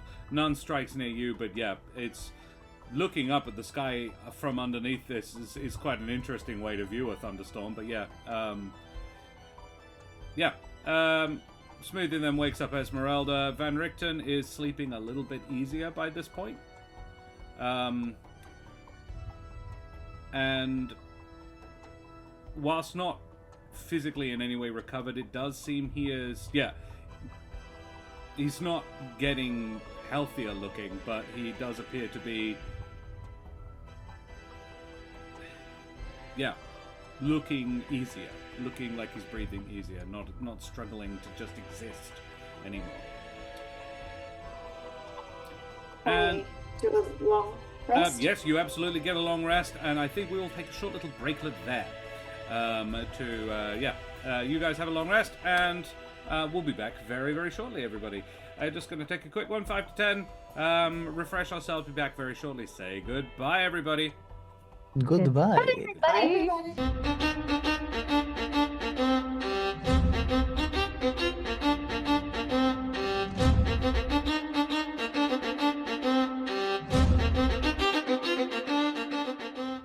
Vast ahoy and g'day, mateys. We be back for some more Midnight and Madness. And it's very dark and dreary as the gang wakes up. Well, all but Esmeralda, who was already a bit awake, watching the dawn rise. And the dawn rise is not a particularly eventful time in Barovia. Certainly not now. Barely no change from night that it was before. The only sort of real way of telling the time is how much how many logs you've had to put on the fire. The sky doesn't really light. It's dark. It's pretty much dark all the time now. And as you can see through the barrier and around, the fire is running low, the log supply is running low when a trio of knights, looking a bit bedraggled. One is a Luma, one is a Terran, and one is a Vulpin. These bodies have all seen better days. There is like bits of flesh just hanging off. Bones are exposed here and there. The armor is significantly beaten, battered, and damaged. These are revenants. But they arrive on semi-corporeal, semi-incorporeal steeds. Again, similar deal. Very, bones showing through the skin, but the animals seem healthy and fit despite all of the not very substantive that they are. You've seen them before. They arrive and look a little confused, like, where is everybody? Sort of wandering around. Thunderhorse by Deathclock Place. Yeah, exactly. You see them. They can't see us, right? They cannot see you. They have no idea where you are. Time to look alive, people. I believe our ride is here. Yeah. Would it be fair to assume we've made some sort of stretcher for Van Richten? Something You certainly can. Esmeralda probably Yep. crafted it while the rest of you were asleep, to be honest. Yeah. It's got wheels. Okay, so as presumably we're taking it out, well, actually, no, I'll say it privately. I'll stick my head out. Hey, guys, we're in here. Just 2 seconds. Morning. Well, Good morning. I'm going to say to Ez, I don't know how to delicately put this, so I'm just going to put it out there. Do we want to do the spell today for Van Richten? Probably better, especially if we're going to leave him where there's potentially other people. Yeah. Okay. How long does it last again, Matt? Jack remembers it to be about 10 days, if I remember correctly. Something nuts. 3rd level, feign death. For the spell's duration, until I use an action to touch the spell and dismiss the target appears dead. The target is blinded and incapacitated, and its speed drops to 0. The target has resistance to all damage like psychic. If the target is diseased or poisoned while you cast the spell, becomes diseased. Blah blah blah blah blah. Doesn't actually say how long it lasts. Duration, which is Till you touch him. Is it really only 1 hour? That's crazy. I remember it being much longer. Jesus. All right. Well, That's not going to help. what am I thinking of? We definitely had it differently last time, didn't we? Like, Well, not necessarily, because we like it was pretty put quick. her to Going sleep, quite and then we quickly. went and had a battle, yeah. and then we came back. Like, yeah. An hour was Okay. about right because you timed it so that you would get back around about when she woke back up. Yeah, it might well have been. Okay. If you I upcast think it, does it triple it does it like on a scale? Not of- necessarily, but I was wondering if we could do something like that. That seems maybe Like it's If you a are you prepared question. to burn a higher level spell slot, I will scale it by Right. 24. 24 hours. Okay. 4th level. If that's 4th, yeah. It's 3rd. So if I cast it at 4th, that's 1 higher. Yes, so if Okay. a 4th would give you 24 hours of it. Okay, then A let's do 5th that. would give you a week. No, I think 24 is okay. Let's go with 4th. Okay. Come probably need on, to. use your fit slot. Come on. What? What? Okay. I'm gonna 6th would give you a month. I'm gonna look at Ez and I just go, I assume he's out, like, or is he awake at Van Richten at this point, or Do you what's the want him sitch to with be? him? I mean, we can roll a die to determine, and I have a preference Sure. per se. Evens, he is awake. He is. Okay. Good morning, sir. They ditch the sir. Just call me Rudolph or something. Morning, asshole. That'll do. Sorry, Except without the I'll house. try. I'll try. It's not. Yeah. Okay. So basically, what's going to happen is, as do you mind? Can you sit by me? Where basically I'm just when I cast the spell, it's going to be like you're just falling asleep. Okay. Except I'll be able to hear. Yes, I know. You're too dangerous to leave awake, No, potentially don't around disagree. people. I love this plan. This is a good plan. Okay. Okay. Don't burn too much doing it. That's all. Could I? This is pure role play. Could I, if I have to burn a 1st level, I will do it. Can I pump it so that he's actually asleep, so he doesn't have to worry? Because I have sleep always prepared. I'm happy to use a 1st level too, and just fuse it. I don't think there's any need. What he would say, may I just very quickly, Ez? And Yes. he sort of.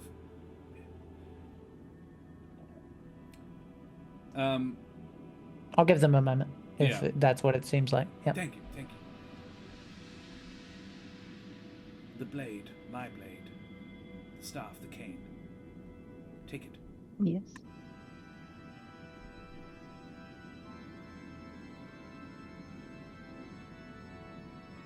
What do you have planned? Nothing, it's just, it's better, it's good.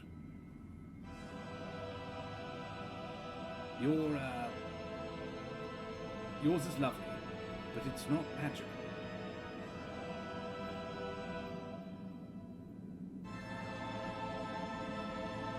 Fine. But I will be giving it back to you. Probably I with a should whack hope with so, a but head. You can use it and I can't. Everything you can give you, my dear. There's also in my belt pouch a potion of greater healing. You're welcome to it.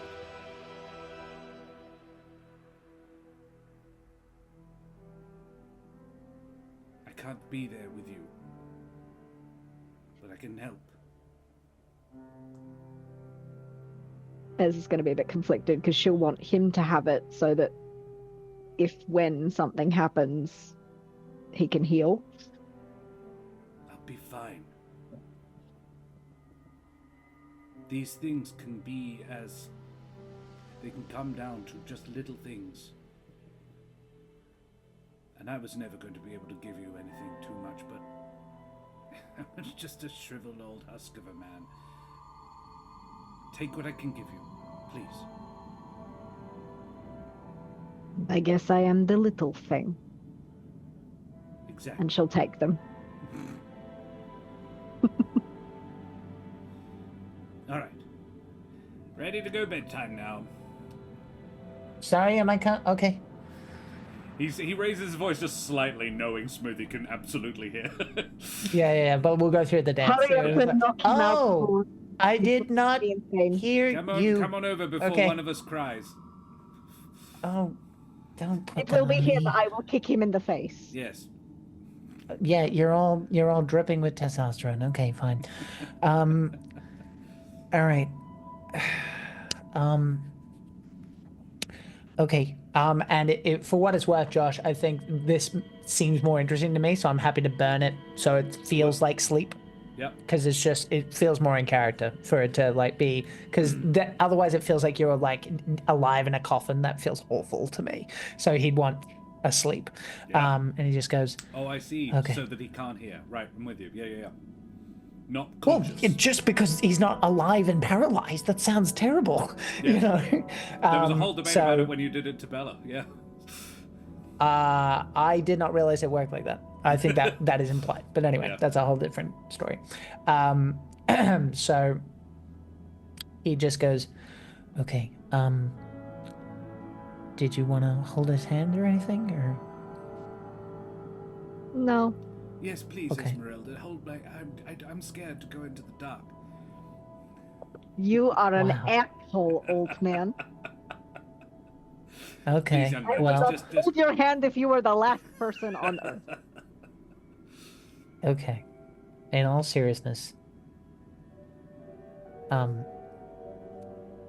okay. Well, like he realizes that that he's not gonna pierce through the curtain today, so he just goes, all right. Well, think of a Take good happy care thought. of them, Selenox.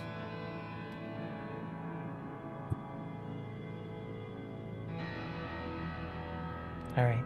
Think of a happy thought. And give me 5. He can't. He's tied up. All right. I will. That's okay. There you go. Whack him Ready? across the face. Slap. Look. Why not? Tap to Ready? the chin. There you go. I'll like as lightly as I can. I'll kind of like. There you go. You guys need so many things. And you should be asleep now. Yeah, he can't say That would it's be totally me. healthy. What are you talking about? He's The asleep. most gentle knocking someone out. Yeah. Yeah. I just kind of like a cat, like pouring at you when it wants breakfast. Just yeah. So Ed yes. needs all the therapy after this. Oh yes, that's why. That's why. Yes. There it is. Okay, that's the line, is it? Okay, good. Now we know what the line is. Okay. He's You have a he's out. +1 rapier. There you go. I won't ask if you're okay because you'll lie to me. But if we can, we'll get him back. Okay. We will. That's what I said. Come on. Selenox. Who are the dead guys on the dead horses? No one's Oh. told him. They're they're all right, mate. Revenant Bible. apparently. They used to fight Strahd, and then their leader, who's a dragon, got captured by Strahd, and then there was a whole deal. But we got his skull out, and now the leader's back, and they're on our side. It's quite nice. They're good guys. Nevermore, you've Okay. heard of dragons, They're good but guys. you've never seen one. They don't exist in the Humblewood, the Everden. They're myths. Dragons. Oh, right. Yeah. Yes. They exist here. They're big fucking things. I've heard here's of them dragon. before. Yes. Yeah. Well, this one's What? all right. Beer. I'm gonna start where Selenox Good one. is. Ready? Good. This is how big the skull was that we had to drag out of here. From here By here. By what he's demonstrating, it's an ancient dragon. Oh, very large dragon. I see. Very heavy dragon skull. Yeah, Yeah, we've had it a long time. Do you know what color? Silver. Moon. Good. Whatever the good, fuck good, good, that good. color is. He's nice guy. Nice guy. Except he let me see the castle as it was, which I think he thought was a nice thing to do, but I don't know about that. Sweet. there's a dragon, presumably a very large dragon, alive again. Sort of. Well, no, I think it's Unalive? his soul. Unalive. Spirit. He's is that right? So he's a Argan. soul. Yeah, Argan, your mate Argan. When he says Argan, you hear Soul Dragon. He's a soul dragon. Right, Isn't right, that what I right. just said? Okay. Right? Well, I was listening to Soot. Sorry, Ah. Smoothie. No, Well, I'm it's glad no, these people are good. Don't have to blast them. Well, the Um, only thing you need to know is I hope you do not get motion sick. They ride like hell is chasing them. Yeah. Yeah, it's good fun. Kind of like when you No, I didn't. I'm quite experienced with plummeting through the air with mountains flying at me, and I didn't get sick then, so should be all right. And I've been on Good. many ships. I actually used to have a small yacht Walk and talk. Walk and talk. that I would Yeah, Selenox go is out on almost every other day All on right. my lake. All right then. I had a All lake right. actually as well. I should have No, mentioned all that. right. Yep. All right then. All right. Oh, So there we who's go. carrying- Who's carrying You know- Van Richten? Well, you using the Happy litter, man, but Toledo. yeah. You've been, Esmeralda has made a rudimentary wheelbarrow. To Bring out your day. yeah. Yeah. Tied to the horse. Hilarious. So one of you could ride in with probably Ez would ride in the wheelbarrow because there's only 3 horses, and she's the smallest, with the unconscious form of her mentor. Not bad. And motion the Revenant- sickness. This is brilliant. to those nights, it's just gonna look like Van Richten had like a really hard night, like a really hard night out. The hardest night, like when they last saw him, which was 2 months ago. One Actually, foot. well, 1 foot coming out of the barrel. Just, Yeah. Don't well, they he's think also it's like dead? he's also basically skeletal with skin stretched True. across bones. Like, this is, if you've ever had a night that bad and you're in a Yeah. wheelbarrow, you're doing well. Yeah. Yeah. But they when count, Legend. hey, He I'm just appears making a dead. joke, Sal. Yeah, you're right. he does. You're right. Yeah, he does look So dead. they think he's dead, right? They're like, oh dear. He You held had the hoped portal he would- open for his. Yes.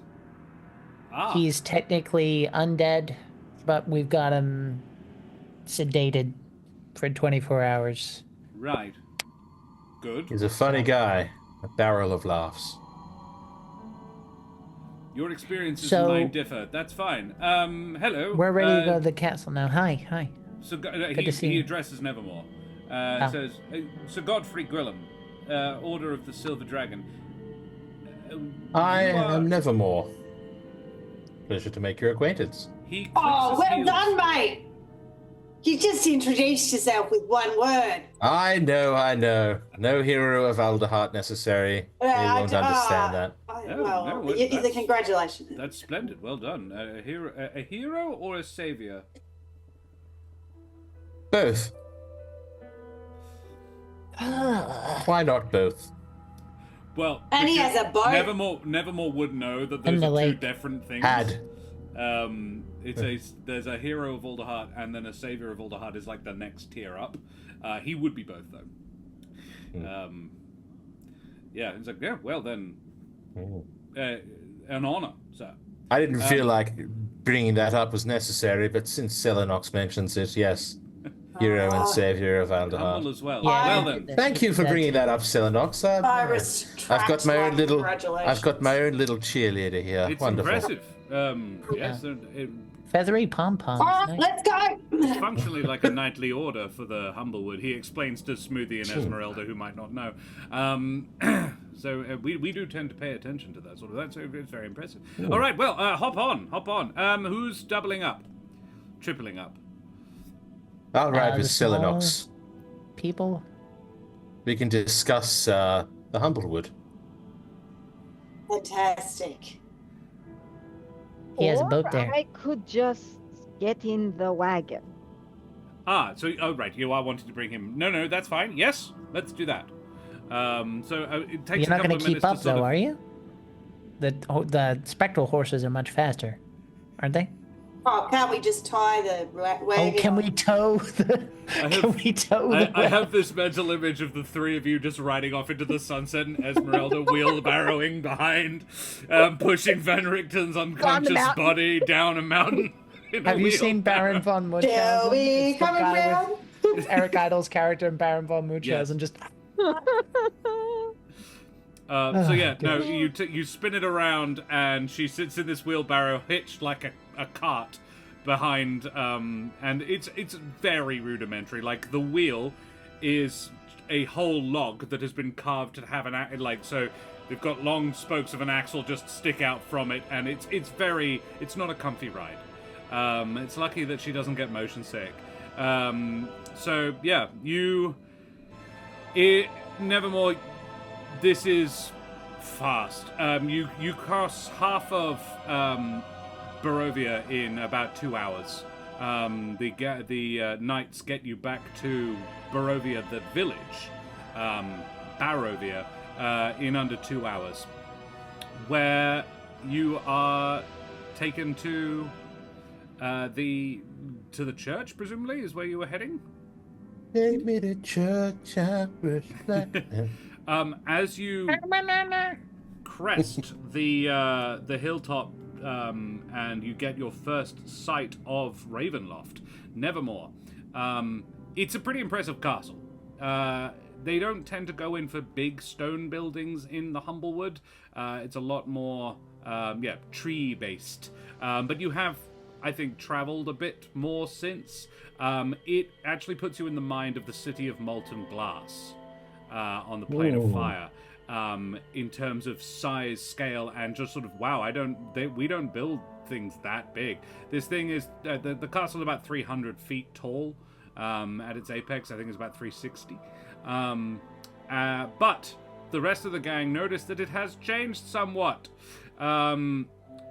When you get within sight of Ravenloft, it appears to have changed. The foundations of the castle, which before infested the rocky crag it sits upon, have grown and delved deeper into the rock, as if a giant stone hand had taken a fistful of the rock.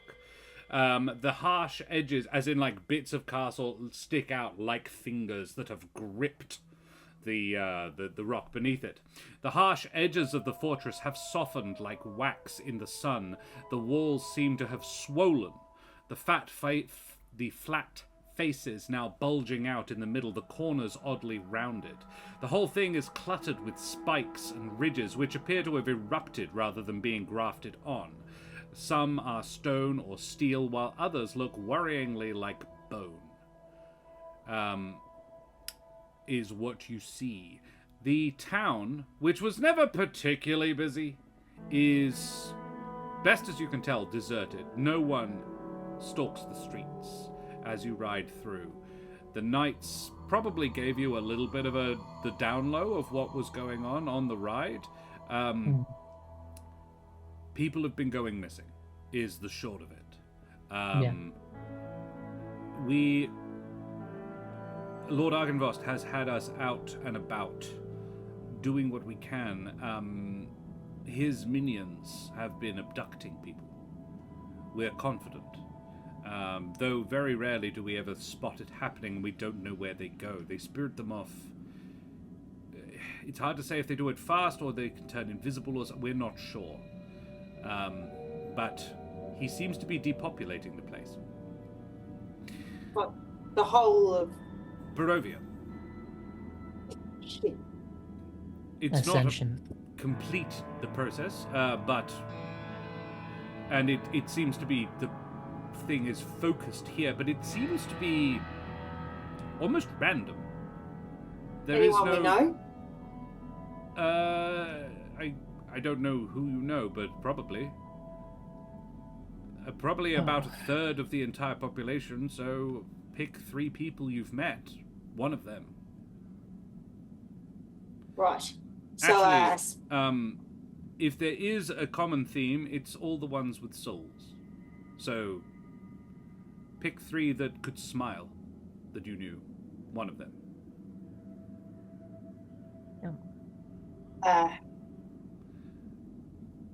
Any of those people you got in touch with yesterday, Smoothie, any of them? They all responded, Well, I'm just so we got wondering. lucky there. Let's once we chat to everyone, let's find out someone who's been missing and see if you can send to them. The hope is that they're needed alive until whatever he's up to happens. Yes, but that is why my lord cannot dispose more of his knights. We're kind of on damage control. But you mentioned, I'm assuming Smoothie told us what he heard in the conversations last night. Yeah, I imagine so. You mentioned that Argenvost isn't doing so great. No, he fades. Having reunited his parts together has allowed him to find his final resting, but he's holding together, staying put. If he was How to can he leave? disassociate, well, he can't. That's the thing. If he was to disassociate, he would become part of the plane, which he doesn't want to do, and eventually he would get reincarnated, which he definitely doesn't want to do. what Then Smoothie he would means be a is child. his soul would technically be, it wouldn't leave the fishbowl, correct? That's what No. happens to everybody else. It would be So a it house. wouldn't be able to go anywhere. It right? would just be floating free. And right now there is Yeah. a madman gobbling up as much power as he can. Yeah. So yeah, I'll Which is why. pick your poison. Yeah. A fair Okay. amount of the Order are just there guarding and protecting and keeping him awake and sane. That is what Vladimir is doing. Yeah. And when he says Vladimir, there is a warmth and a smile enters his voice. He got his mate back. That's nice. Yes.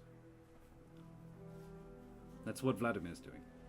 I'm glad that he is feeling better. Nice and Saner, sane, I yeah. think, is the... Sorry? He held me. And it No. That is nice. Well done, mate. And I blame you, so thank you. Okay. So you got people missing. People are on their way. Well, I guess we'll just see who's here already, and then we'll make choices from there. Yeah. Yes, the ravens have been about as well, so... I don't know how they did that. That family is impressive. Keeping it together all this time. Anyway, let's go meet them, I guess. So you ride to the church. Yeah. Nevermore, this place is odd. By it is unlike anything you've seen in all your travels, I think. Yeah. Did Nevermore traveled across the Everden, that's in like the Humblewood, the plane, the material plane, before he had his adventures? He was a somewhat worldly guy. Yeah, I'd say so. His father would have taken him abroad from the homestead a few times. Yeah. So he has seen places like this, though not as dreary. But like places which aren't so... We live in and around and on a forest, so much more manufactured, constructed places. However, you've probably even come across the notion of riding a horse, which is not something that they do in the Humblewood. But so, which Helvig and Trish were freaked out by, and sort of like poultry kept for meat. A notion that they were like, what you would do? Why? Doesn't strike Nevermore as odd, but it is still, it's unusual by Humblewood standards. Yeah, the buildings are very Baroque, very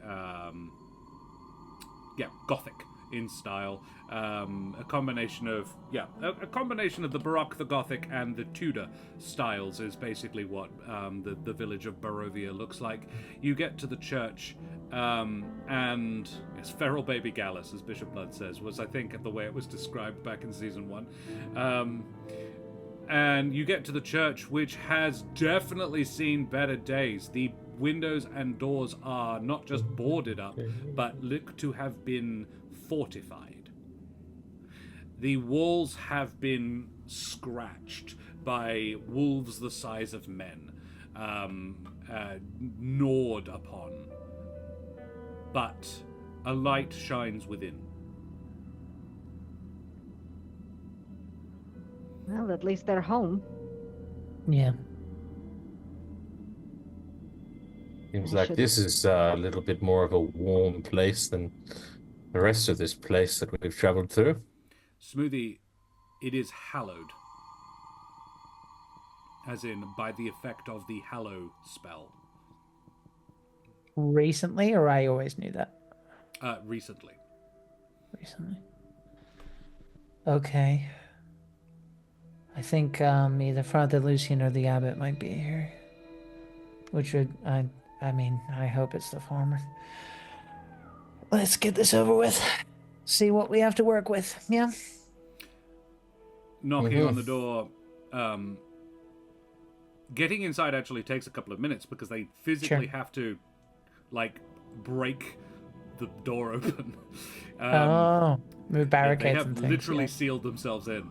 And you come face to face with Bang On, Father Lucian. Hi. Smoothie. He draws you into himself and pulls you in. We feared the Hi. worst. Yeah.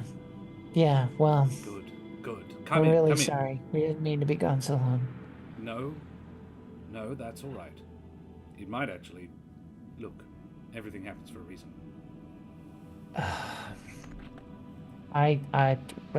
Yeah. Well, let's focus on this current page, shall we? He draws you in, and within you find about 24 people in the church. They have clearly been living here, probably for some time. They all look to be Barovian natives, as in the town. One of them is the... I'm really struggling to recall his species, but the chap, the artificer, the alchemist, that you spoke to a few days ago. Shopping Jonah? expert. Jonas? I feel like he was a fox dude. Yes, that sounds right. Yeah. Jonas, I think, was his name. Yeah. And the guy I was obliged to give a full and thorough backstory on the fly. Jonas Markowitz. Jonas Markowitz. Yep. Rose he's just going, one look of at them. me. And he is a Look grey at what Vulcan. And he is a Grey Vulpin. There you go. Jonas Markowitz, the Grey Vulpin, is one of them. There is also 6 Corvum gathered in a corner, one of whom is Erwin Martikov. Oh. Who else? Shall we who put else this is back here? up behind us? Please. Yes. Can the We're Revenant- expecting people arriving ish. So maybe just a couple of things so we can move it back easily. Yeah? Can the Revenant come into a hallowed space? Ooh. I am unsure. That would be, I think technically no, because they're undead. But if Josh rules it, if Father Lucian is there, maybe he can make exceptions, like a vampire rule, right? Like you can't let a vampire in unless they're invited, sort of He thing. says, I can't, I'm afraid. It would break it. If I let him in, the spell dissipates. No, it's okay. And Godfrey says, that is fine, don't worry. We can't be killed. It's a That means respawn timer, so we will guard also- the outside. Okay. and the old man, because he can't come in either. He's undead as well. Oh, damn it. Well, maybe Is there an it'll undercroft work. or something? Is Yes, there is. That's where I need to get him to. Underneath the church? Underneath. Yes. The priest whose name is not Father Lucian, the one whose church this actually I remember is. the one, yeah. It says I wasn't there, but you yeah. can use the undercroft. That is what I was hoping you would say. Okay, Yes. all right. You I know knew the it way. was, Do you want me to go with you? There's no one down there now. Doru. It's not. It's Doru. Is up here. It is Donovich. Donovich and Doru. Yes, Father Donovich. You can access it from the outside. You can. That's the whole point. You Sick. can't get out if you're in. It's locked from the outside. All right. And he Good cannot get here if he's in there either. True. No. Okay. I don't think so. No. Good. We will All stay right. with We'll him just then. pass on, guys, whatever we come up with. Just maybe try not to be too conspicuous. I know will- Strahd We will knows that we're here, but take a cover with. We will guard him underground. If all that right. suits. Yeah, Call I us think if so. you need us. I imagine we'll be able to hear. Okay, good. Well, yeah, you can. I'll point at the Terran. Yeah, Harriet goes, yes, actually, these are amazing. I don't know how I lived without it. Yeah. I'm not going to talk about the fact he's in a corpse body, but yes, I agree with the concept in its general sense. But it wasn't her body to yes. begin with either. Yes, that's my point. But yes. Anyway, so it's just the Mardikovs at the moment. The knights are here. We're waiting Mardikovs, on you're waiting on the were-prowlers. Yeah. Who travel quickly, but yeah. Not that quickly. Oh, that might be worth something. Well, did she mention how many people were coming with her? Two. The She Zuelika? named Annika and Yosef. 3 people. Okay, I might talk to them and say, do you think you could actually swing by real quick? There's some people that are coming to meet us, and they might be halfway by now, something like that. I can tell them to be somewhere along the road. If you can give them a lift. Oh, go find some people. Yeah, I'm thinking. Give me one moment. Zuelika, if you're anywhere near a road, could you just stand there for, I'll say 5-10 minutes, and maybe give me the closest landmark that you can see? We're sending you a pickup. You'll says- know it's them. Trust She me. sends back passing bone grinder. There in Bone an grinder. hour, unless you send pickup. Pickup is out. better, because then we have a mutual conversation. Yep, sure. Sel, what were you gonna say? At least one of them should stay and watch Rickton, I think. Yeah. Well, maybe they can huddle up or something. We'll deal with it later. They're nearby the bone grinder. They know to wait for you. They look, and I'll describe what I remember. What Smither remembers. Jack doesn't. But, Zuelika, Zuelika is a Mapatch, Uh-huh. a grey one. In fact, no, I think she was almost pitch black. Her skin, her fur. Right. Annika was a Jabin, and Yosef was a Mapatch as well. okay. They There were are the 3 of them. Is that 3 going to work? Annika and Yosef were the 2 who were the most into Smoothie's preaching. Yeah. Mm-hmm. And Zuelika is on board because of her mate. 3 will work. And Harriet says, I'll keep watch here. They can take my horse. Great. Godfrey says, all right, we'll see them soon. Yeah. See you in a couple of Yeah! minutes, guys. Thank you very much. Bye. Okay, they're already off. A thunderclap as the sound barrier is broken. And yeah, Okay. Well, Smoothie. Oh, some more good-looking Corvum. I'll make my way over to them. Owen sizes you up and says, yes, I'm glad my daughter is not here. wow. Yes, should be. I do not know you, Can I make your friends. acquaintance at all? He offers his hand and says, Martikov, Erwin, second son of the Patriarch. Ah. Nevermore, son of Lazarus. Pleasure to Know make this your name. acquaintance. You do you? Yes. Oh no. You from the Humblewood, perchance? No. But No? my family is very knowledgeable. We I have see. friends everywhere. Hmm. Well, you probably have heard of my father then. No. The name Nevermore. Oh, that's what I want to hear. Don't hear that often enough. What have you heard of Nevermore? Oh no.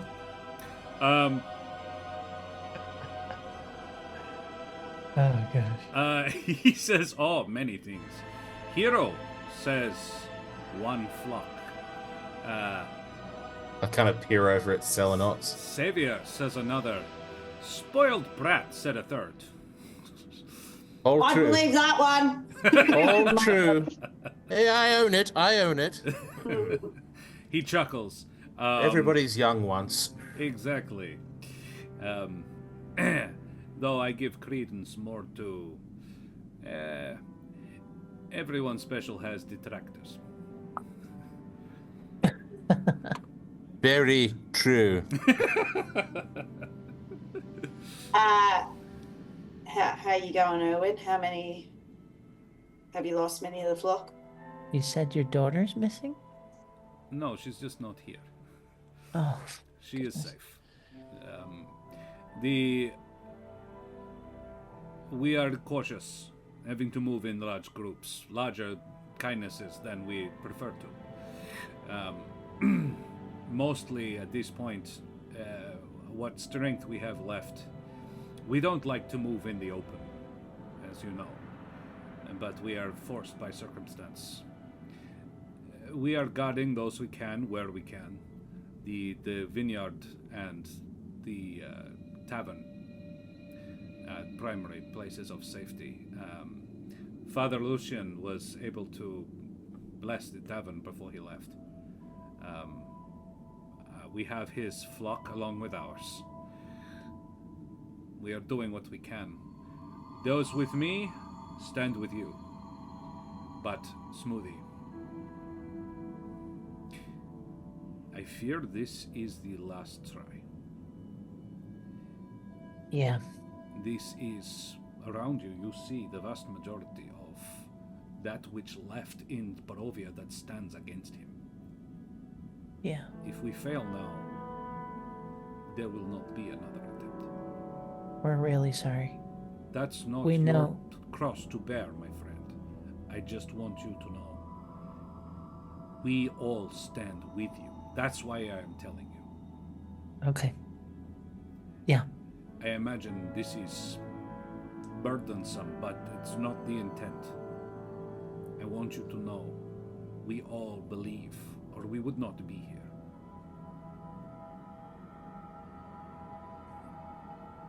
You Thank you. have my faith.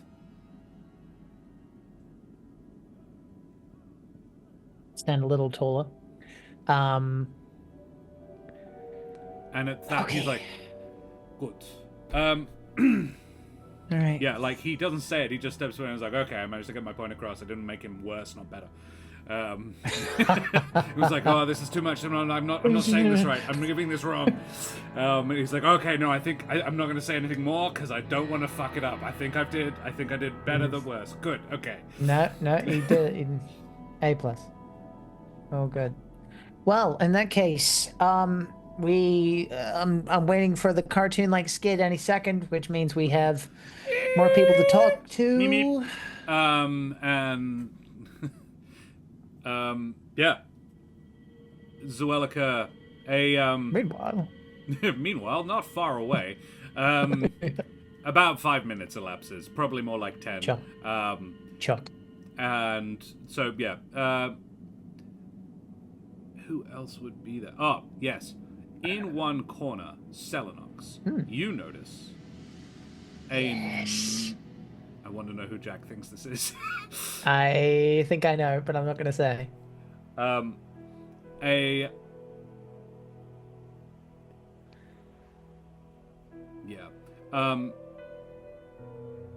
A battered-looking raptor. Missing an eye. With an eye. Yeah.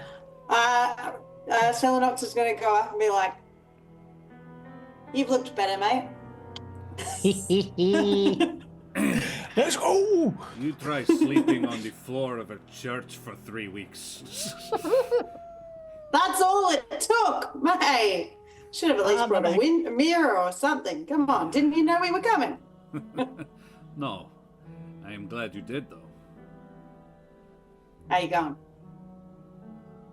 Heard you were about to start some shit. Been known to do that kind of thing. Got room for one more? Always. We can always take an extra eye. This is what selling. This is how it works. Yeah, this is. Turns out neither Josh nor Ro are good at flirting when they're meaning to. I'm great at flirting. Sometimes. Literally, they have had some lovely flirty moments. No, they have. And you And have actually, to mention I love something like wood, and then it's just. I love it. Well, I brought you this, and he he holds up a brace of pheasant. Thought we could have a good meal before we do suicide together. It still has feathers, like yours. Well, they absolutely still have feathers. I thought of you. Well, I killed them. Thanks. Are you gonna cook it? I'm not good at that kind of shit. I will start fire. Oh my god. But yeah, I'd love to have dinner with Perhaps you. we if could that's what you- pluck it together. Okay, all right. They're definitely flirting. I get it now. I think you need to turn your ears off. I think you need to. Yeah, can you shoot like a bunch near my head? Like you shoot your leg a bunch near my head. I need to be deaf forever. Just to be clear, that is Rory laughing. Celadon just not. I didn't. I yes. intended to not say fuck. That was a Josh slip. It was It was beautiful. perfect. I was like, let's how not funny forget- would it be if you did that? And then I didn't mean to actually do it. You actualized. Yeah. You manifested. Yeah. Celadon is like Freudian slip. legitimately slightly flustered. She's like, I'd love to pluck it with you. Your feathers will fluff up like your action surgeon. And Soot's hackles are raised. Soot's like, Soot! He's like, oh, you have new friend. Oh yeah. Hello, So you're getting. dragon. Yeah, he's a great Shut. dragon. His best dragon, actually. Soot. And he's like, yeah, I fucking am. No, what he says in your mind is, yeah, I plucking am. Whack, whack, whack. Yep. Yes. Maybe you could hang out with Smoothie for a bit. So just get. Soot looks at you like, Soot. Judgy. Soot. Soot. Right. Soot then climbs down the front of you, lifts Twig out of your pocket, and flutters away with Twig to land on Esmeralda's shoulder.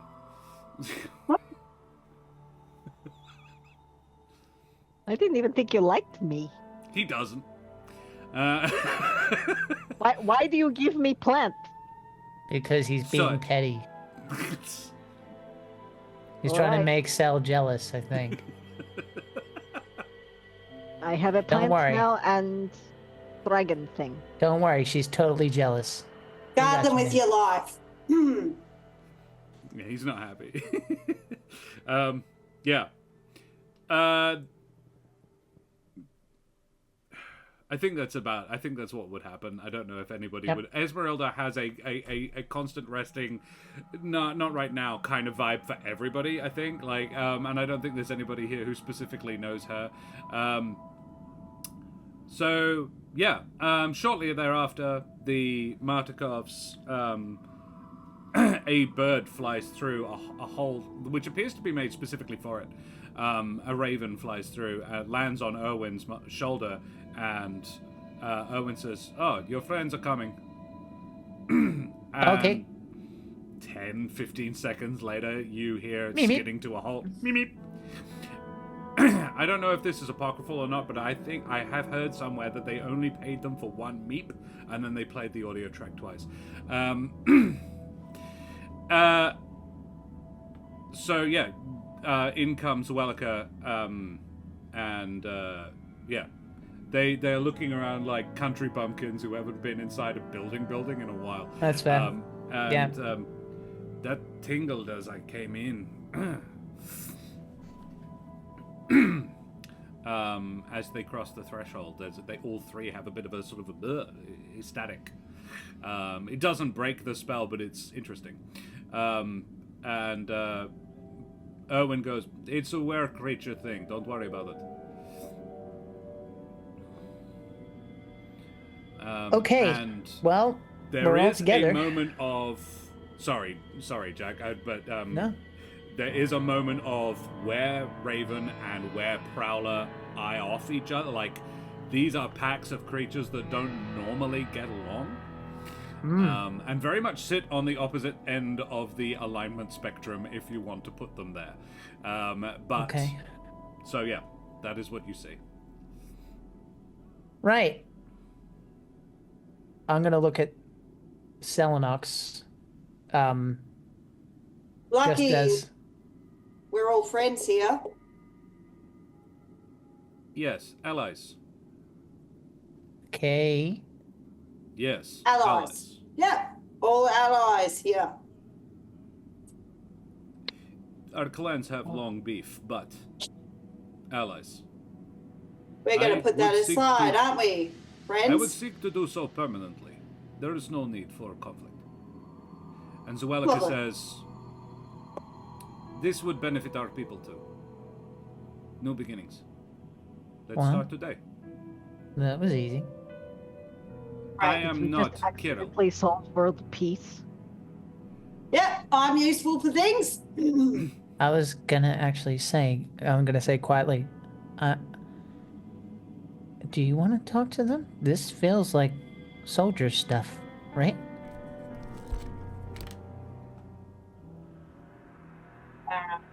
Get everyone trooped up. I don't know what the word is. Trooping. Ready to go. Crump. I mean, we got stuff we got to figure out, but I mean, Rally the Right. troops, give them morale. yeah, rally. Well- That's the word. Yeah. Well, I can do the planning, mate, but I think most of them are here to see you, kid. Well, I wouldn't be very far without you, so I'm gonna have to deal with that. There's a general consensus in the room of, yeah, like, no, both of you. He talks more than she does, but when she talks, it's normally worth listening. That's why he's mentioning it to him. Yeah. All right. So, thank you, everyone, for being here. We know we've got a hard task ahead of us, but we all know it's real worthwhile.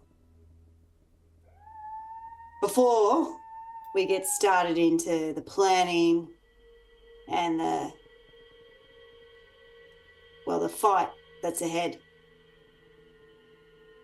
I think everyone should take a moment to remember why they're fighting, who they're fighting for, whether they're still around or whether you're stepping up for their memory. We're doing it for them. Each and every one of you brings something to the table. And we are now a team. We are now friends. We are now allies, because if we're not, let's not focus on that. So, we need a plan of attack. And to do that, we need to know what's been going on around here. The castle So- grows. It Sorry, grows. if you had more speech to give. No, I'm sorry. that's it. That's Yeah. it. Done. Owen says, well, the castle is growing, literally.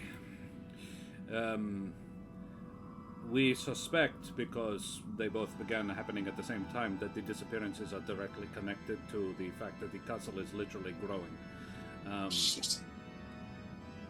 That being said, it retains mostly its layout as best as we can tell. It hasn't changed shape, just gotten bigger. Do we know anyone who's disappeared? Like, as in, is there anyone that Smoothie and I have met who have disappeared? Probably. Mutual friends. Several were-ravens.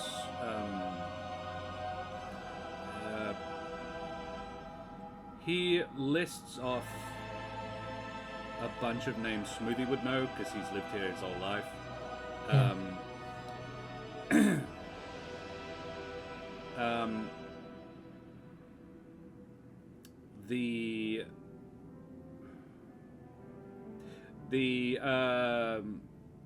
The toy maker in Valakai, Yeah. Blinsky. Blinsky, and the coffin maker as well, actually. Uh-huh. Are there any Smoothie that I think it's worth reaching out to one and seeing if you can work out. I The can. Burgermeister here, Ismark? Ismark, yes. He, Okay. about nearly 2 months ago, he was one of the first. We thought it was retaliation. It might have been, but Okay. for assisting you. So people start disappearing. The castle keeps getting bigger. It's been going for, I would say, six weeks, and he looks around. The last true dawn we saw, where any meaningful amount of light got through, was about then. Yeah. And he looks around for like confirmation. Everybody sort of nods. And Plants and animals are dying. My people are starving, says Zuelka. There is nothing to hunt.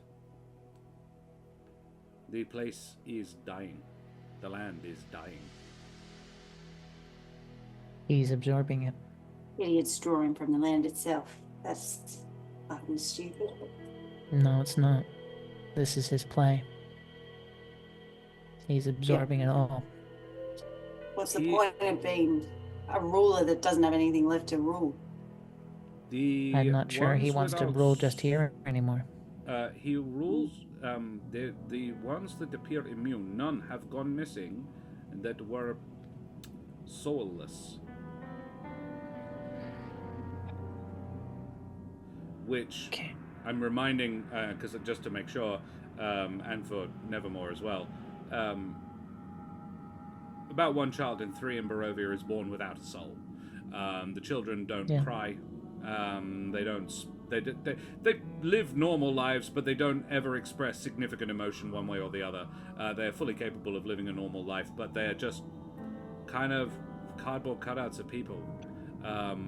They drink, they eat, they do all the normal stuff, they work, but they don't have a soul. There isn't enough to go around. No souls can get in or out. So when one dies, Sometimes bodies can be taken by other souls too, other spirits, Yes. I believe. But those without souls appear immune. Okay. Righto. Could be that's what he's looking to rule. Well, right, honestly, it doesn't really matter. Because we're not going to let him. So, the only... I do want to say something about one last card we have up our sleeve. But, as I kind of want to hear from you. You've been in there.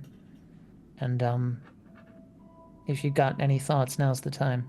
Anything we should avoid or do or say or be? How much would Ez know about what's going on? On top of what has been told, nothing. But she has been in and around. She's a monster hunter, so I castle. trust her opinion. I would only stress to Esmeralda that you know, because she was the one who did the Taroka reading in the first place, you are pretty confident that the place you're going to find him and kill him, you read Strahd's That's what location. the card. That's what the card is. Yeah. Enemy is a creature of darkness whose powers are beyond mortality. This card can lead you to him. The Dark Lord card. He lurks in the depths of darkness, in the one place in which he must return. That is the wording of the card. It does not specify crypt, but that is what you have taken it to mean. Which is not a bad inference. I'm just being very clear with you. Yeah. Ez, anything? Well, I cannot tell you what the hell is happening to the castle. We'd need to see it to, I guess, believe it. Yeah. But I would say, given the card, we will need to follow that. Yeah. He will return there if he's not already there. Has he been spotted anywhere? Is he making appearances across the land, or has he gone to ground? No. He was originally out and about a lot, but the last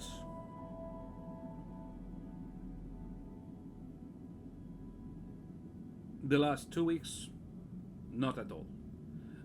In fact, no, it would be a month. And this isn't him getting it wrong, it's me. The last month, not at all. It stopped. He sends wolves or prowlers, other creatures of the night to serve him, bats, to do the gathering. Sometimes living servants, unliving servants, spawn and the like. But he does not appear to be turning anymore. None of them are spawn we had not seen before. Rahadin often, for trickier cases. There was a period where he was, or his servants, not him, were collecting paraphernalia, fancy items, like his castle was not already full enough. But we weren't certain exactly what to make of it. We did notice wrapping paper, though. Lots of wrapping paper. Wedding.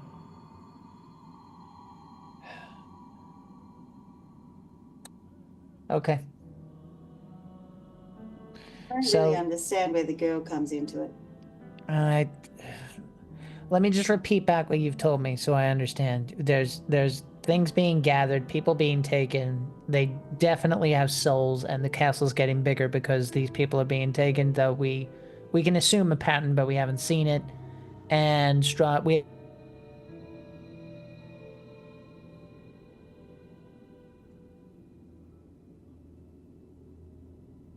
do. Hello. Did you hear what I said, or do I need to? You can assume a pattern, Okay. but we. Yeah. Basically, he was just kind of repeating what Josh said to just make sure he understood. And just to keep things moving, he'll just say, "Okay, so, and I'm happy to hear opinions. Approach. How do we get in? How we is still- it? Are we How did just you get in going last in? Have Really? we still got the same entry point? Yeah. I mean, I we mean, weren't, maybe. in theory, I didn't know we came in and out that way. Yeah, but we don't have a gun on the inside now. No, but I made it up the wall once. No, we do have a guy on the inside, just not usable. What do you mean? Morbid human. Mentor. What? Oh. No, we cannot use him. He is utterly useless. Okay. I could Well- go up and tie on a new rope. I Okay. That's not an issue. can. Here's the thing. Good. Yeah. Owen looks at one of his Oh yeah. fellows, just literally turns into a bird. Yeah. If you want Yeah. someone to Of go up and course. let down a rope, Yeah, sorry, I do have a bit of pride. if you want to So, climb, like, I'm sure you could. Yevgeny No. says What I guess I'm that would Fine be is fun. more. It makes more sense. what I guess I'm asking is, in particularly Esmeralda, I want your opinion. Given the time that it seems like we don't have, and the fact that he seemed to understand what he was letting in, and the fact he probably knows we're here right now, at least in town, do we gain anything? And I'm asking, it's a question. Do we gain anything from being quiet at this point?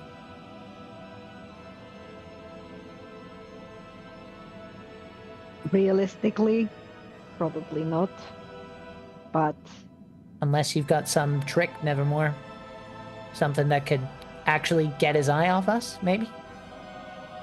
Look, he knows we're here. He knows we're coming. So, I suspect he'll be anticipating our arrival one way or another. So, I don't know if the sneaky approach is going to achieve much of anything. Yeah. It seems like his power's growing. It seems like he's gaining more mastery over the plane and the castle. So, might have eyes everywhere in the literal and Right. figurative sense. I don't think we should sneak about as such, but I reckon our original entry point is still a good place to go. If we go for one of the gates, we could be getting aerial attacks before we even get in the building. Okay, fine. Okay. So then I guess the last thing to think about is what we think as your reading meant. Because I guess it's kind of open. I always thought it meant his crypt, because undead asshole. Can you share this reading to everybody, please? So we all have the facts. that we can do. Esmeralda did a. This is something Nevermore probably doesn't know about, but No, not yet. the Taroka is a divination tool of the Humblewood of Barovia, and Esmeralda is a practitioner of it. If I'd love Ellie B to sort of explain it in character. Actually, sorry, I don't know why I stepped in. Would you like me to put the results of the reading up in the Discord for Ellie? Yes, please. Yeah. All right. I'll do that.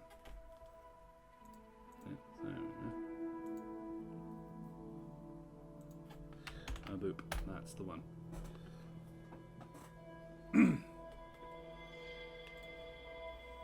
Like you with your prophecies, this is probably the closest we get. The cards were, well, at times they are very straightforward, and at times they are open to interpretation. I am still a very, very large believer of you make your own future, but sometimes these things color what that looks like. We had the holy symbol of Ravenkind, 4 of coins. Right here. Which we That was found. telling- So. Yes, it was telling us of a powerful force for good and protection. We seek, well, everyone else apparently was seeking a cask that held the finest wine. Apparently I found it. Found that inside the wine. Yeah. We had the Tome of Strahd, which gave us, I guess, the 3 of glyphs was that one. We found that at the shrine, I believe. A card of power and strength. A weapon, sword of sunlight. The sword that Selenox now carries. We had the horseman, the man of death, named Aragal will serve our course. But beware, he had a rotten soul. Before we came to get you, we lost him. I reckon his soul was all right in the end. That's good. I reckon it is still trapped. One problem at a time. The last card, the one that we don't have a straightforward answer to, is where Strahd is. The card says that our enemy is a creature of darkness whose powers are beyond mortality. This card will lead us to him. It is the card of the Dark Lord. He lurks in the depths of darkness, in the one place to which he must return. Right. That is where we will find him. However, whether that means the entirety of the castle or a specific place within the castle. I've When been you thinking say about that. this card, are we talking about a literal card? Yeah, literal yeah. And you're in possession of this card, right? I have imagined that Ez has been sort of showing the cards as she goes through. Okay. Could grab my set, but it's over there. This card will lead you to him. Could it potentially be in a very literal sense? It will guide the way? Well, I was thinking that, and sometimes it's more complicated, sometimes it isn't. But it seems to me,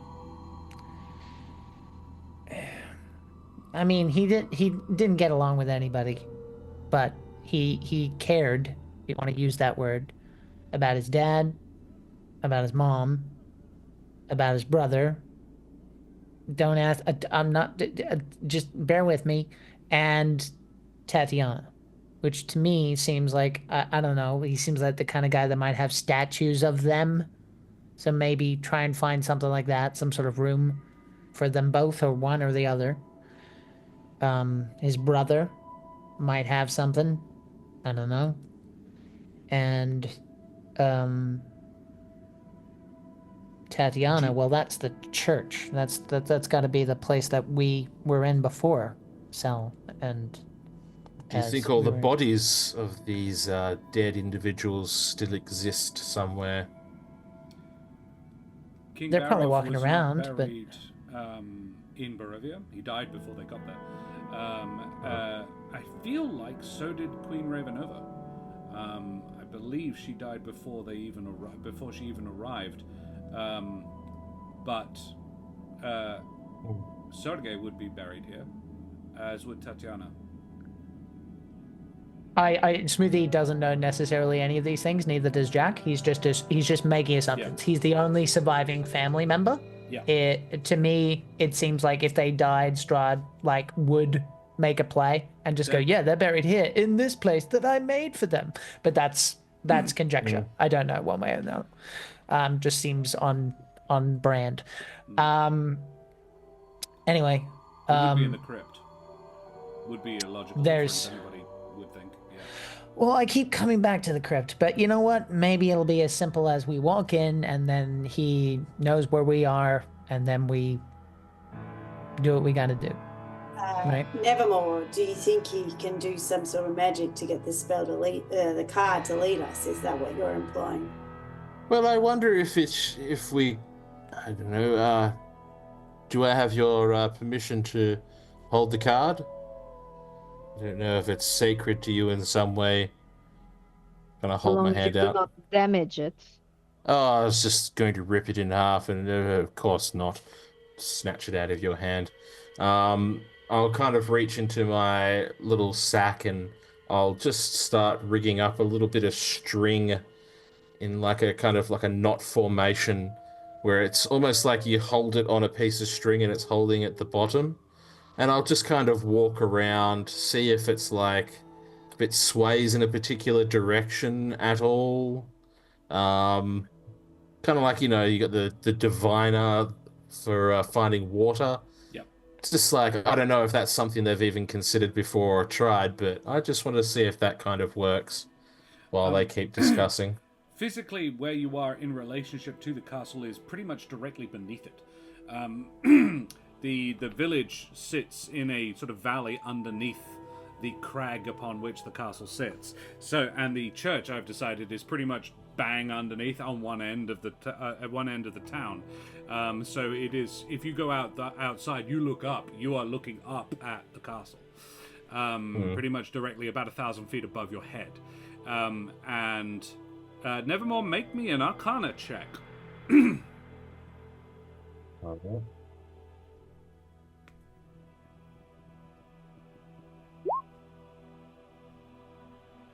Did that work? Why didn't that work? Did it go to roll 20? Oh, take the first one. You've rolled like 8 times. The first one was 26. 26, yeah, sorry. It's going on roll 20. I don't know. It wasn't popping up on my thing. Anyway. 26 was first. 26 Take is that. fine. 26, yes. As you hold it around, you notice that the card flutters upwards. As you sort of turn to face where the castle would be outside. It flutters upwards and then wafts down.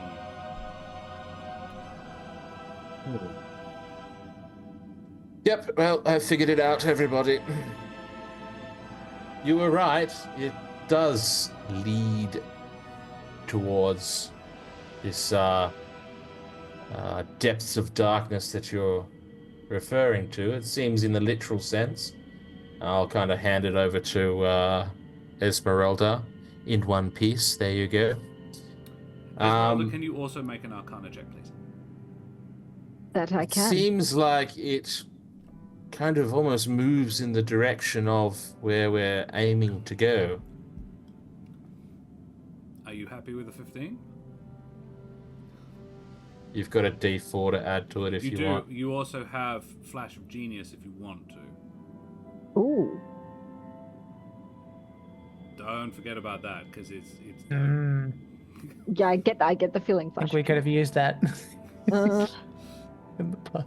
I'm just Also, aware has that Jack this done is his the beginning rerolls of for the the day long when rest? you're about to do maybe a boss fight. Do you want to burn it now? This is why I ask. You have Maybe I'll like just 4 use- of them, I think, but God. Why do I not remember these things? I'll just go D4. okay. That was an extra 2, so that's 17. A 17. A 17. Josh is now finding D4. There we go. A 17, as the two of you, your fingers, as you both hold the card simultaneously, you get a flash of a. You see Strahd, Nevermore for the very first time, a regal-looking Terran in a red, the full red suit, with a red sort of shoulder cape, gold lining. Roll Together RPG is raiding with a party. Thank you very much, you bloody champions. How are you guys? I hope you had a lovely stream, Rolling Together RPG. We were going to raid you! Guys, thank you so much for dropping a raid, you bloody champions. Yeah, we are playing our Curse of Strahd campaign. How are you guys? Is Josh there? They have a Josh as well. Are you attuned to any items at the moment, Esmeralda? Sorry, I finished describing. You see this image in your head, and he is sitting on a throne in a room, in a large throne room, you would guess. Then you feel sort of a lurch as your vision swims, and then you see him lying underground in a coffin, asleep. And you have the feeling that one is now and one is future. And I think... I get that as well, don't I? Yeah, you both see it.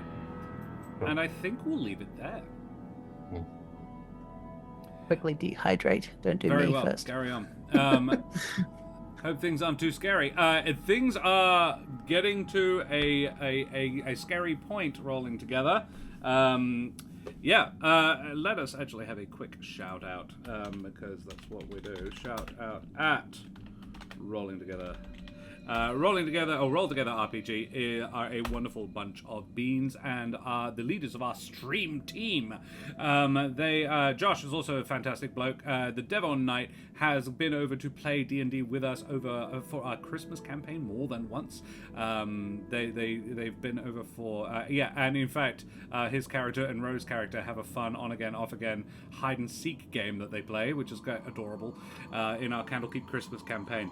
Guys, we are going to do now what we'd like to do at the end of our stream, where we do our favorite moments, where we go around the table and tell everybody what a good job they did, because gosh, I love an RPG session, and this was an RPG session, or an RP session, certainly. So guys, we need a D4 in chat, D5, really, but if it's Jack, we'll do someone else.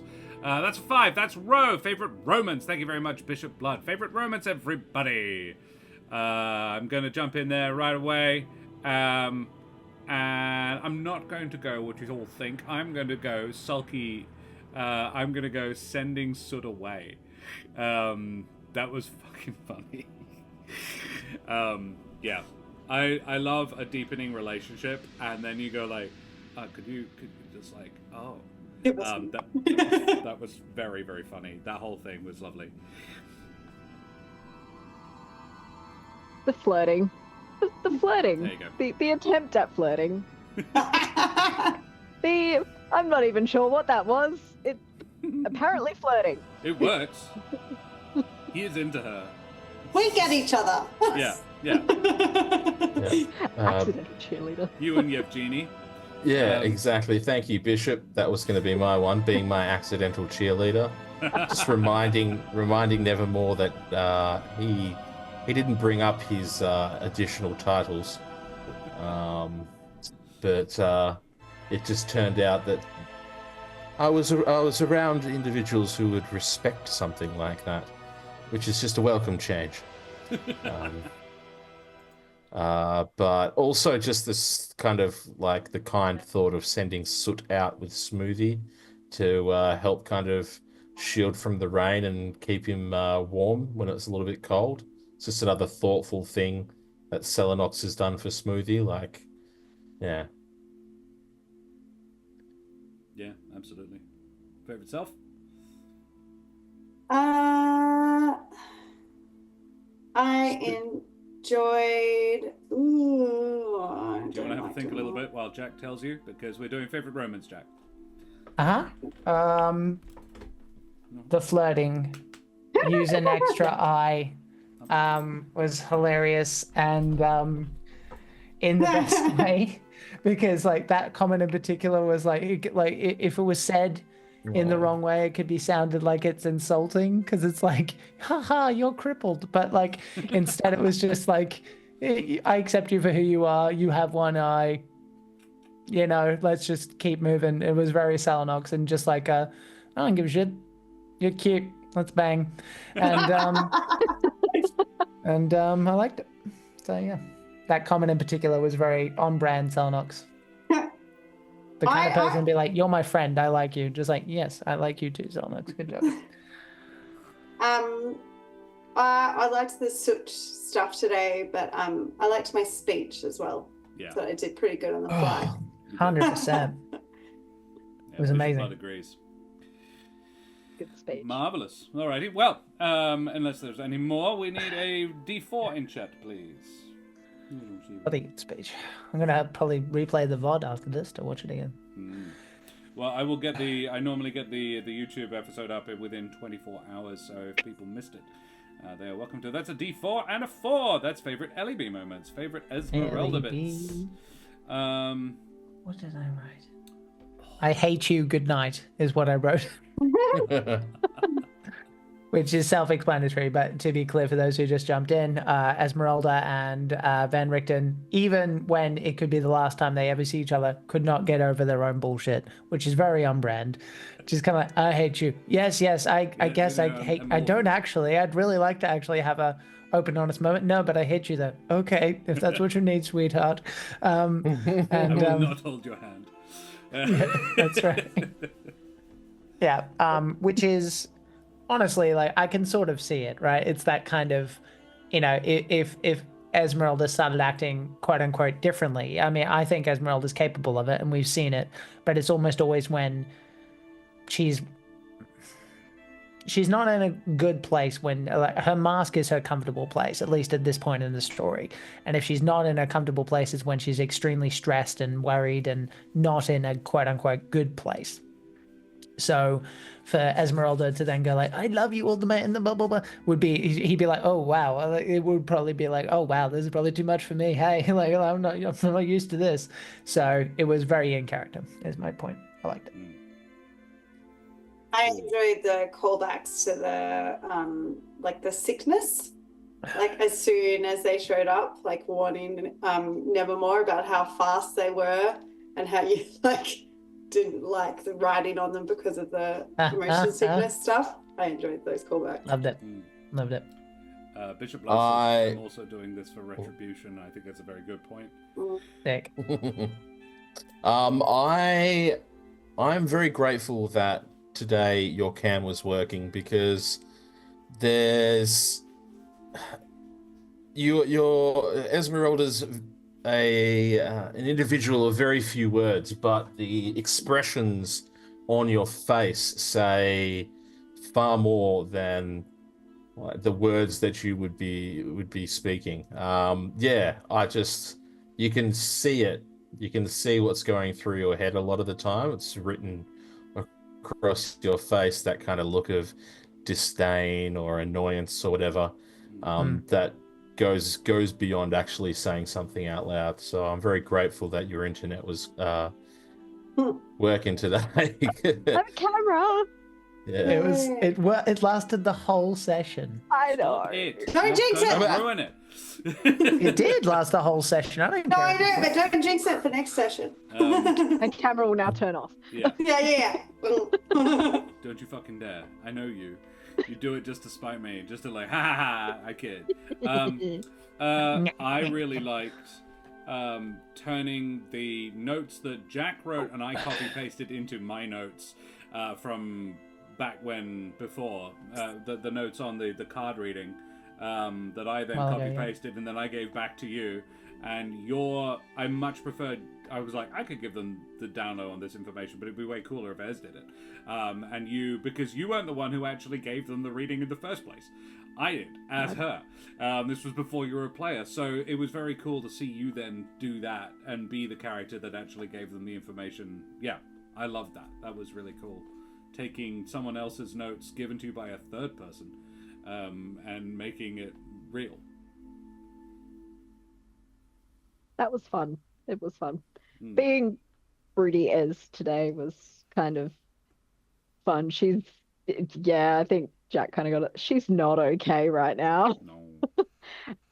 So yeah, that's not gonna come back and bite us, surely. But yeah, no, it was fun, kind of experiencing some of her emotions secondhand. Just seeing kind of where her headspace was at as people were just talking around her. It was very interesting being on the inside of that. So yeah. Alrighty. Well, we need a D3 in chat, please. See if we can go 3 for 3 and get Jack next, Bishop Blood. He did it as well. Look at that. Favorite Jack moments. I really enjoyed the sending to begin, but then the like moment in the shower, like after that, yes, it was just a really nice, like, obviously, like, it was a sad moment, the sending to begin, but then you got the like love back, which was like a hopeful moment, and then the like idea of just like, that moment in the shower where it's hitting your face, and like, yeah, it was just a really nice little sequence. In the shower, no one can see you cry. I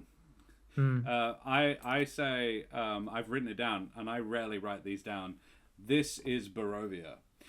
Making it is a saying that they have in Barovia. No, it's the equivalent of it's fucked, hey, shrug. It's just a saying that they have here. Yeah. I love that. I was like, I hadn't noticed that I was doing that, but dead set, I have been doing that. I was like, this is Barovia. Yeah.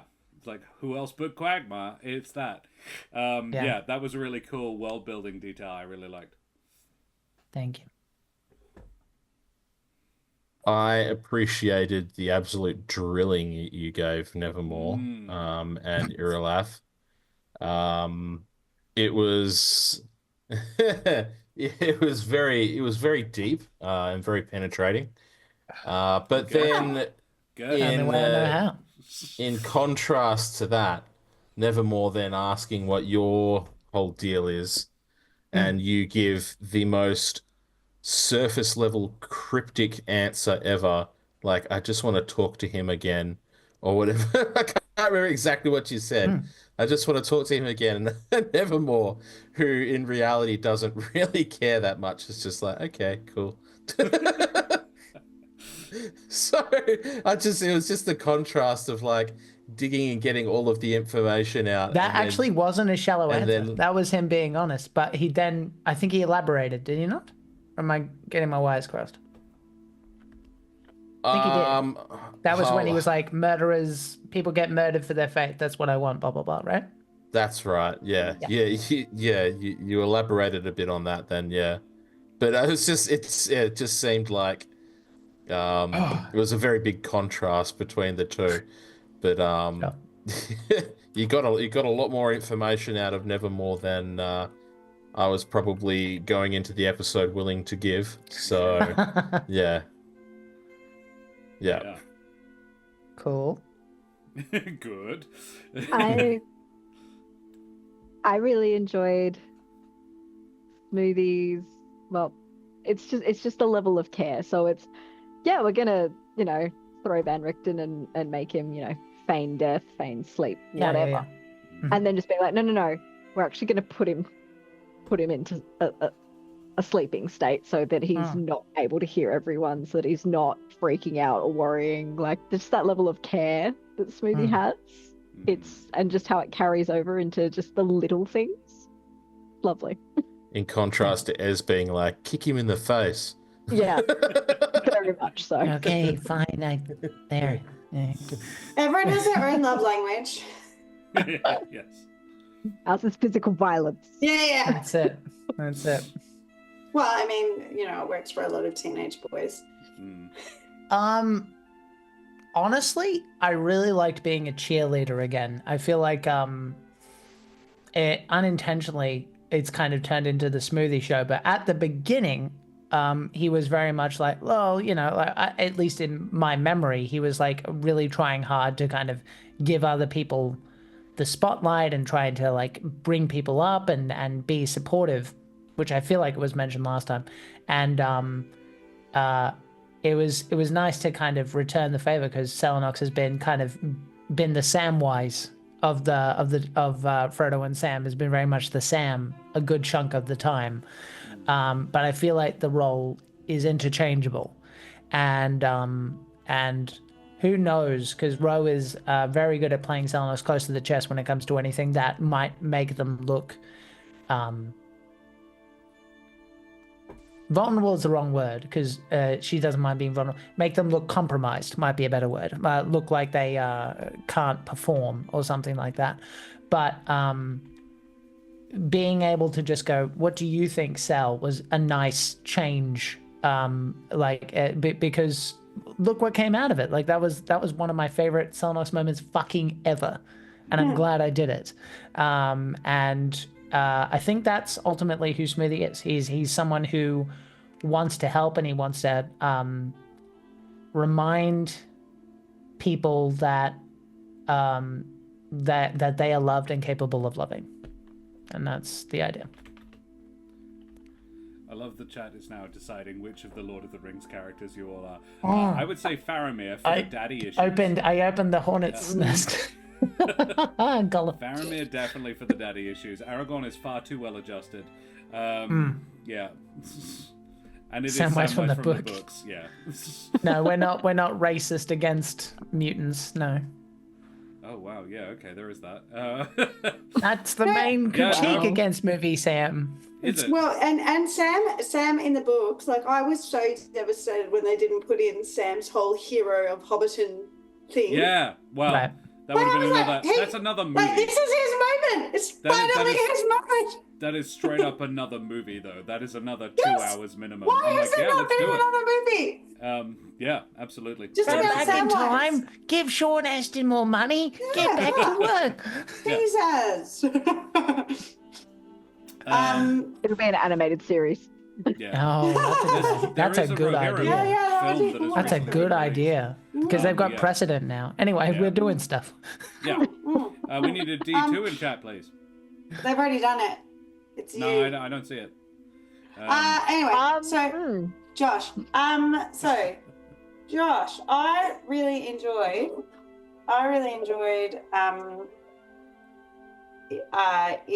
what's her name? Irilaf? Irilaf. You're off. Yeah, I enjoyed the reveals and the frankness that she was coming across as, but also I enjoyed it because like Mitch / Nevermore didn't know about it as well. So it's kind of fun to get someone's kind of sort of their backstory from someone who lives in their head. But they didn't know about it. Like I enjoyed that. It was a cool concept. Yeah. I just wrote, dying is unpleasant. Yeah. I thought that was fucking Don't hilarious. recommend it. Oh, Ooh, Fish of yeah. Blood, yeah. The The Abbot. Abbott, yeah, that was good. That was. Oh yeah. god, yeah, there's so many fucking like threads I could follow up on, but sending is a 3rd level spell. Yeah. So I hope that it comes around in some way and we actually get to see or something. But yeah, I can't waste any more spell slots. I'm sorry, No, Abbott, yeah. wherever you are. Hey, he's back at the Abbey. He hasn't left. No, alright. Well, He's just really sad. Like See you in a bit, insanely sad. maybe. Literally Yeah. insanely sad. insanely sad. Occasional giggle amongst Yeah. the subs. No, there's no giggles. Yeah. I just have the word pheasant written really, really large in my notes. Maybe we could That's all I have pluck. for Josh. Yeah. Yeah. I was proud of that. Yes. You Glimpse behind the manifested DM it. The screen. pheasant plucker's son, yes. Yeah, glimpse behind the DM screen. I was right up until that moment debating whether or not it would be the barbarian chieftainess. And I was like, who do we? Because you did call her, but I decided on Yevgeny because I'm like, no, that is cooler. That is a more interesting. Yeah, It's a I agree. relationship with somebody who's still here, and was far more developed in the first place. Yeah. Maybe you should become a dragon. Maybe you could become a dragon. Soot being quite talkative. Yeah, that's fun. Yeah, you might be able to become a dragon. Maybe. That was quite judgy today as well. Yeah.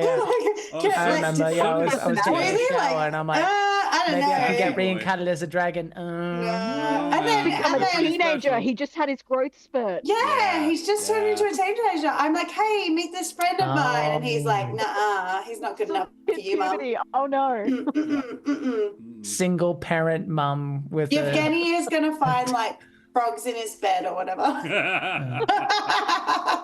Oh, good lord. Singed dragon pets. with My Chemical Romance shirts on. Yeah. And he is a soot dragon. This is a gothic little dragon, dead set. Emo. This song totally speaks to me. I appreciated your DMing skills in terms of obviously a depth of prep work that you've put into this to be able to not just draw Nevermore in, but also Irilaf, to have that connection to the realm of Barovia and that lore. So I think, yeah, kudos to you for the prep work. It's never just inserting a character. Some people are quite happy just to kind of put someone in and make them find their way in there. But you've got all these little hooks and threads and everything that you can pluck to make that integration of a new character all the more kind of embedded, I guess, if that makes sense.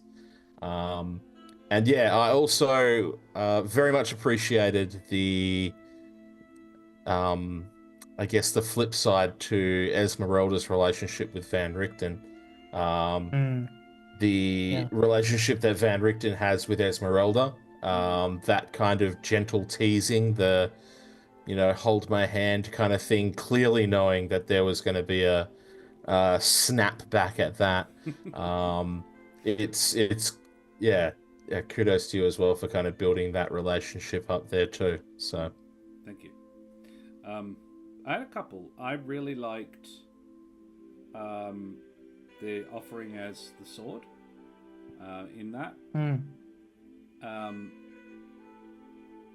He's and I think she's also very sensitive to the fact that he is putting on a face. He's putting on a brave face. He's been turned into the thing he hates the most. He has had done to him what happened to his son. And he is like the thing that he is probably the most scared of deep down, other than losing Ez, has happened to him. So there's that. Bishop Blood says the were creatures interacting, which was, I think, interesting and something I was like, oh yeah, no, they probably wouldn't get along. That was very much on the fly. The whole, yeah, I like how I came, what basically, I'm very proud of the world that I built in the 2 months you've been away, of like, oh shit, what's going on, and making it make sense and making like what's going on be sort of giving you the information that you can figure out what's going on, or at least have a solid shot in the dark about what's going on. Was cool. I think I think I told enough that you guys were able to extrapolate the rest, which was cool. Alrighty. That's slightly fucky. Yeah, definitely. On brand. Very much on brand. Yeah, and Iralath, it's always fun to have Iralath talk. It's always fun to have. I was like, yeah, no, I want her to be able to talk for this. She could speak for herself. She did before. Like, when she yelled, everybody could hear it. It was, get gone! Yeah, best for last. Alrighty, let's talk favorite Nevermore moments, everybody. Before you do, in general, that episode was superb.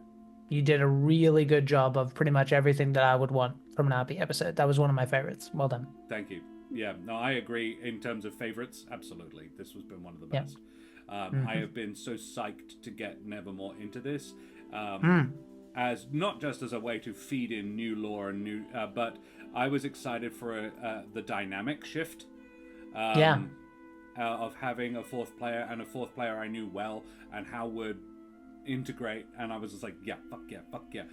This is a game I've always enjoyed, but having Mitch in has really sort of like, yeah, let's do it. Has been a real pleasure. Speaking of the real pleasure, it is the real pleasure himself. Let's do favorite Mitch moments. Pleasure himself? Sorry, what? I really enjoyed Nevermore commenting on Ez's motivations after Smoothie had commented on Iralath's motivations. The retribution. Yeah, comment? retribution. Yeah, like the revenge. Like, retribution after Smoothie had it was a nice, like, kind of, it's nice. Not just the only one, yeah. Probably the wrong word to have used in the situation, but it worked. I genuinely liked that. I was saying to Mitch after the break, it surprised me how vulnerable this legendary character, legendary for being a dickhead character, was, in terms of he could have taken that 1,000 different ways, what Smoothie was asking. Like, I was doing my best in character and out to kind of say, this is not personal. This is just extremely important, and for all we know, we could be doing you a favor by asking you these questions. But Nevermore could have taken that however way. We've definitely experienced that before you got here, Mitch. In this campaign, we've had characters go 1,000 different ways with information. Instead, we had Nevermore basically just go, I appreciate what you're asking me. The implication maybe seemed to be, it's probably a good idea that you asked it. Maybe even I don't want to read into it, but like because Nevermore learned something that could have been useful to him, so I'll leave that as is. I don't want to read into that too much. And then basically going, I hope we can be friends. And I'm like, oh, because to Smoothie, he's this legendary dude that doesn't shouldn't give a fig, and probably he expected to have more of a offense about the questioning, and instead was the complete opposite direction, which is like, I hope we can be buddies, and I really liked that. It was incredibly surprising. But I'm intrigued to know more, so I'm hooked. Nevermore. This is the Nevermore of 40 episodes in, not the Nevermore of season 1, who most definitely would have got his cockles up and just been like, who do you think you are? Asking me questions. But yeah. He's been through some stuff. His previous parties kind of broken Soften him the edges. Somewhat, broken that hard ass, not hard ass facade, but like the asshole facade, I guess. Yeah, sure. And he's more willing to kind of, it's still there, that little jab occasionally, but yeah, I think Nevermore's learned the real way to approach new people now. But Bishop Blood wrote, in addition, the Trish Bandit ramble was part of that, I think. And yeah, that was sick too. It was really fun. Yeah. Hearing about this character that we know, but not in the way you know them. So that's really cool. And their experience of Trish is very much a hardened badass. She was, particularly towards the end of her stay in Barovia, was very kind of emotionally distant and very focused and driven. Yeah. Which is, almost the opposite of the one Nevermore knew, who was quite vulnerable and emotionally capricious. It's interesting. Yeah. I was going to say, it was around that. We talked around it. Hang on. No, it's gone. Someone else talk and it will come back to me. I will talk. Go on then. I enjoyed Nevermore attempting to get out of the Night Watch. That That's very in character. was well played. And that was it. Erwin, interacting. I had some Corvum over there. Yeah, I enjoyed that one. That was fun. Just trying for an icebreaker with people who clearly are important, I guess, somewhat within the inner circle of like who's going to go ahead and deal with Strahd. So try to break the ice a little bit. And that playfulness, and that was it. That was what I was going to talk about. It was the playfulness of how you have adapted, how he has, I don't know, necessarily changed his personality, but just learned to be a little bit self-effacing, a little bit playful, with it, to sort of break the, as you say, break the ice, break that. He knows it rubs people up the wrong way. And I wonder how much of it is a genuine care for other people, and how much of it is no, I know that this shits people off, so I'm not going to do it because I don't want to shit people off. That's it. It's like, I'm a spoiled brat, am I? Yes. Yeah. Well, I'm also the hero and savior of Alderheart. So there's that. So that moment and that conversation with Owen was fun. Yeah. Yeah.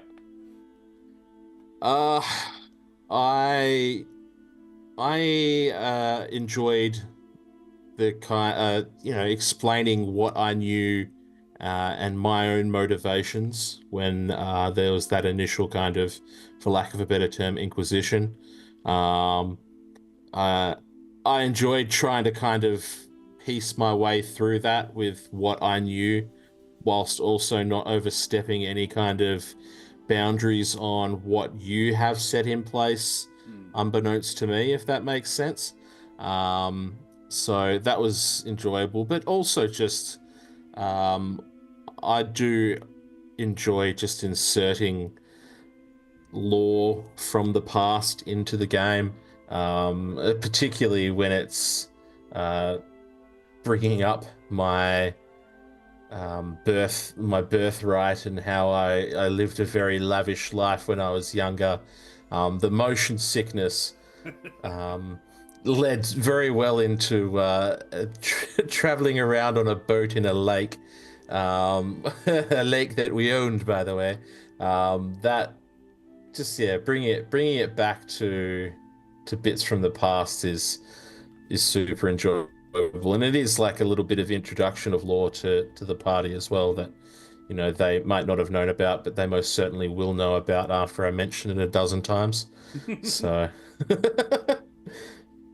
there's definitely stuff that has changed. There's definitely stuff that's changed about Nevermore, but there's a lot of stuff that he knows. Like you said, he knows that it riles people up to act a particular way sometimes, so he will lean into that when he wants to get a little snippet from someone. So yeah.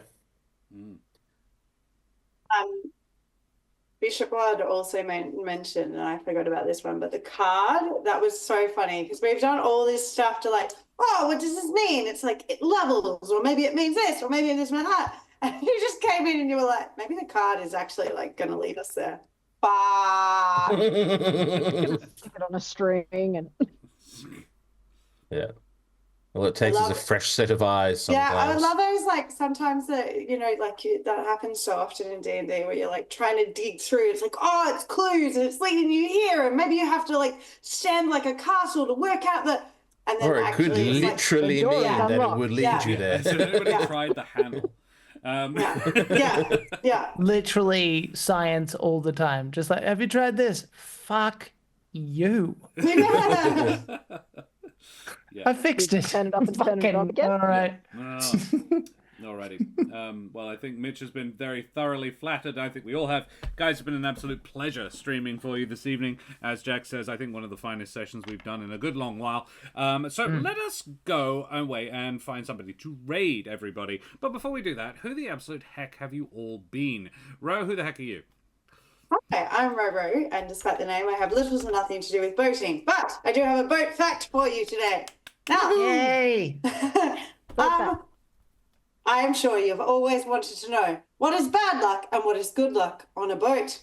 Well, cats, Women, including black cats, are good luck on a boat. Cats eat rats, therefore they keep the boat clean and safe. So cats are good luck. On the other hand, bad luck. What's bad luck on a boat?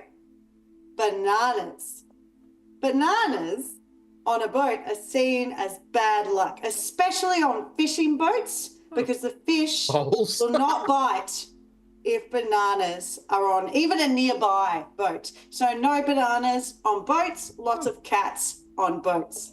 Noted. Other than that, I'm a Perth-based educator and theatre maker. You can catch me here on Mondays. You can also catch me over on Jack Squarepeg's channel, or check out my link tree over in chat to follow me on social media, including, I think I broke Mitch, including my production company, Robo Productions, or if you happen to be in Perth, then I have a production coming up in May called 8 Women, which is a murder mystery. So, yeah. Splendid. Thank you, Bishop Blonde. Yeah, Shanahan says holes are quite bad luck for boats. True. I love that the two things you've selected are both things that I'm allergic to. So I consider bananas bad luck, but I also don't have a special love for cats on boats either. Ellie, who the heck are you? I'm Ellie. No, it's me, Great. Ellie B. And sometimes I'm here, sometimes I'm over on Jack Squarepeg's channel eventually. I don't know when that's happening. And don't you someone... fucking say shit.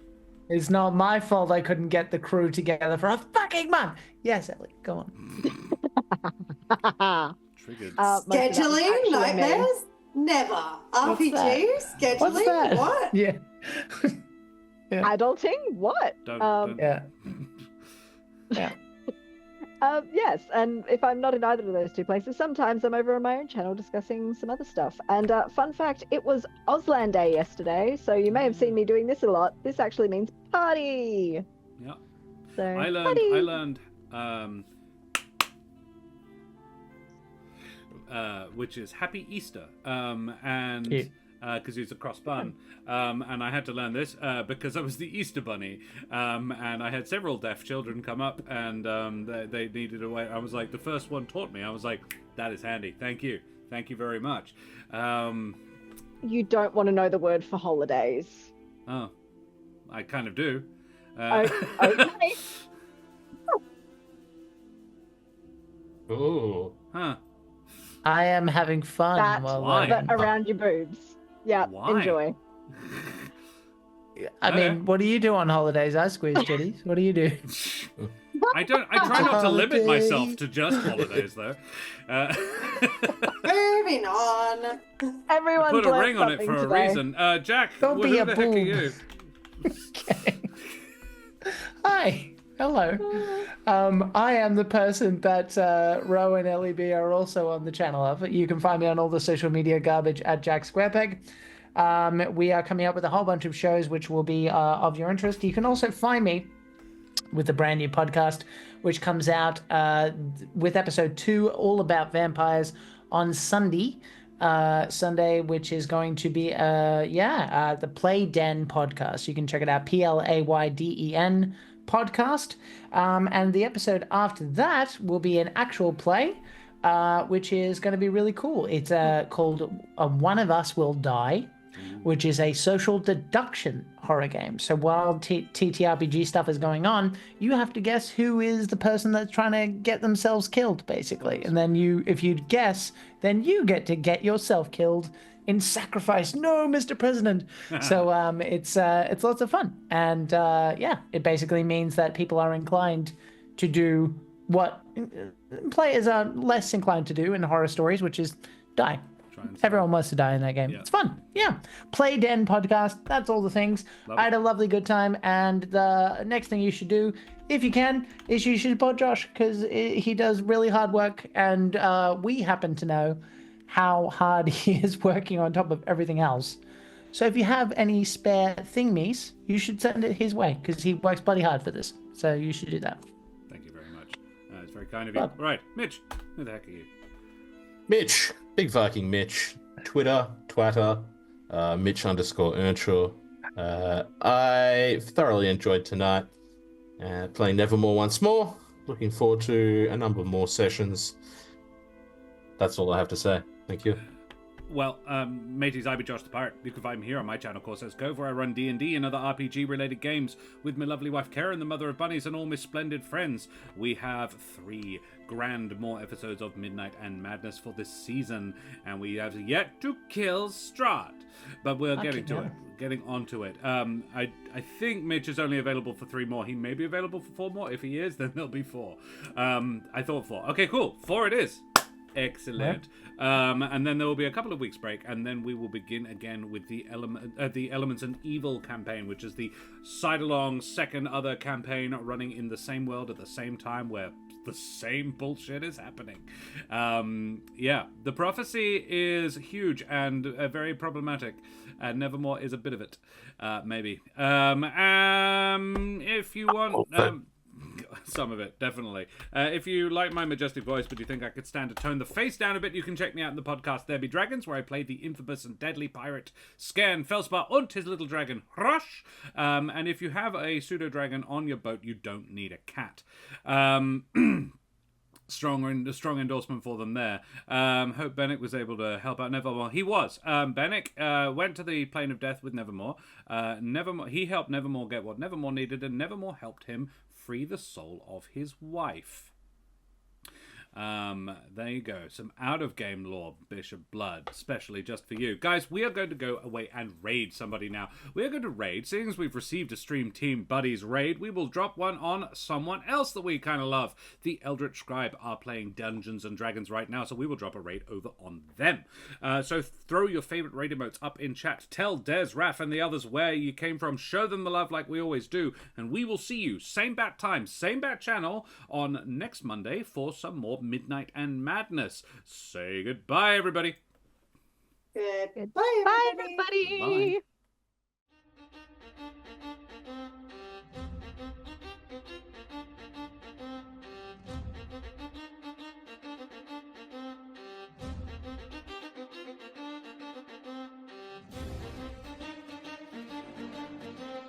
Whee!